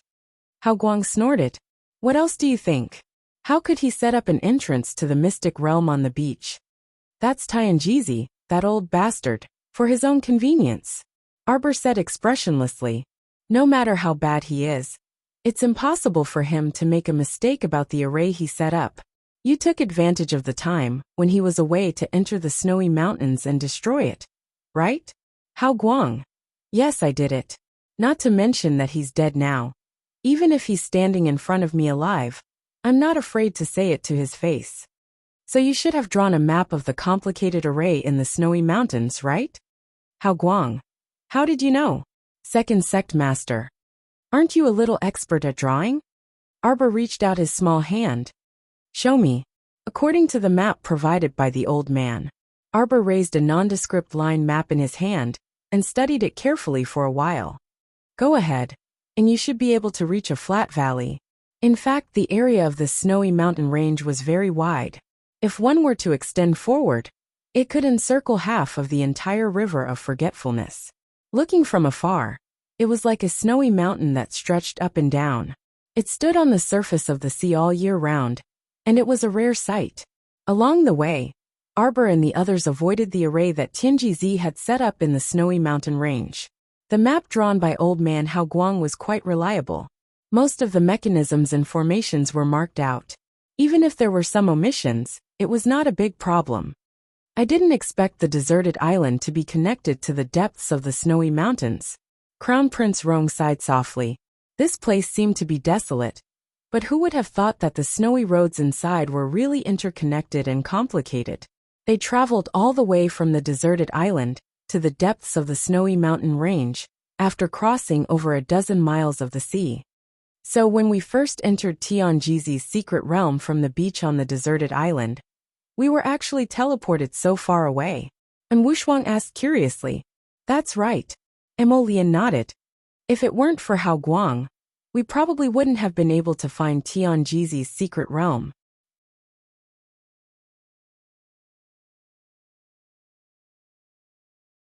Chapter 45-44. That's right. No wonder everyone could only search for treasures in the outskirts of the Snow Ridge sacred land. No one could actually enter. And Wushuang suddenly realized. We were teleported from the entrance of the secret realm to the secret realm. When we came out, we were still on that deserted island. If sister-in-law hadn't asked Senior Mi Guang for the map, who knows how long we would have to wander around the deserted island to find the correct path to the depths of the Snow Ridge. Arbor nodded. What do you think of this place? Not bad. Yas coldly interjected. The flat valley in front of them looked very spacious at first glance. There were sparse flowers and trees planted on both sides. The entire environment was like a large drill ground. It was indeed very suitable for training soldiers. Moreover, this place was big and spacious enough. Most importantly, it was secluded enough. There were no traces of people here. Even birds couldn't fly to this place. According to the map, Tianjizi once set up a teleportation point to the secret realm nearby. Arbor said expressionlessly. Of course, now that the secret realm no longer existed, no one would care whether this teleportation point existed or not. In fact, she was the one who took the map and threw it to Tianjizi in the Tianji secret realm. The chubby senior apprentice brother recognized the nearby landscape at a glance. He also told her very clearly that wherever she went, there would be a flat valley suitable for training soldiers. Wherever she went, there would be a dead end. The little girl seemed to be holding the map and muttering all the way, but in fact, she was following the chubby senior apprentice brother's instructions. It was very unlikely that she would trigger the traps set by Tianjizi in the early years. Since that's the case, everyone should remember the nearby traps and formations. Don't accidentally trigger them in the future. Tomorrow, bring everyone here and settle them down. I need 3 days to set up a large-scale spirit guiding talisman formation here. At that time, Regardless of whether it was divine power or spiritual power, they would all surge in from all directions. This place would become a large-scale divine realm.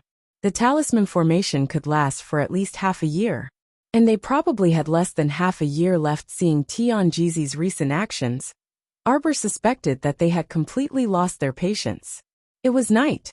The stars shone on the empty snowy land in the flat valley. Long Xinghua leaned on her cane, coughed a few times and slowly moved behind Arbor. Young Mississippi, the old woman bowed. Cough, cough. Granny, it's so late. Why aren't you sleeping? What are you doing out here? Arbor turned around and frowned at her. Although the poison in your bodies has been cured, you still need to recuperate for a period of time. Thank you for saving my life. Little Mississippi. Long Xinghua's eyes revealed a trace of deep gratitude as she bowed her head and said, "If Miss had not said it clearly, this old one would still be in the dark. I really didn't know that over 30 people in our Dragon Clan branch had all been poisoned by the same poison. They are really crazy. At first, I only thought that they had poisoned me. It was only when you told me that Xian Xian was also poisoned that I found out that they didn't even spare my 8-year-old granddaughter. If she had known from the start that this would be the price she would have to pay, she would not have signed a contract with those demons at all. She had always wanted to return to the Forgotten River tribe to take a look. Fortunately, she had met her benefactor again. Otherwise, when she reached the end of her life, she was afraid that she would not be able to rest in peace." Arbor nodded slightly at her. "You came to find me. Did the person of Tianjizi contact you?" You're tuning in to the Li Mei's Wuxia Whispers YouTube channel. We're so grateful for your support, and don't forget to subscribe to join us on this incredible journey through captivating stories.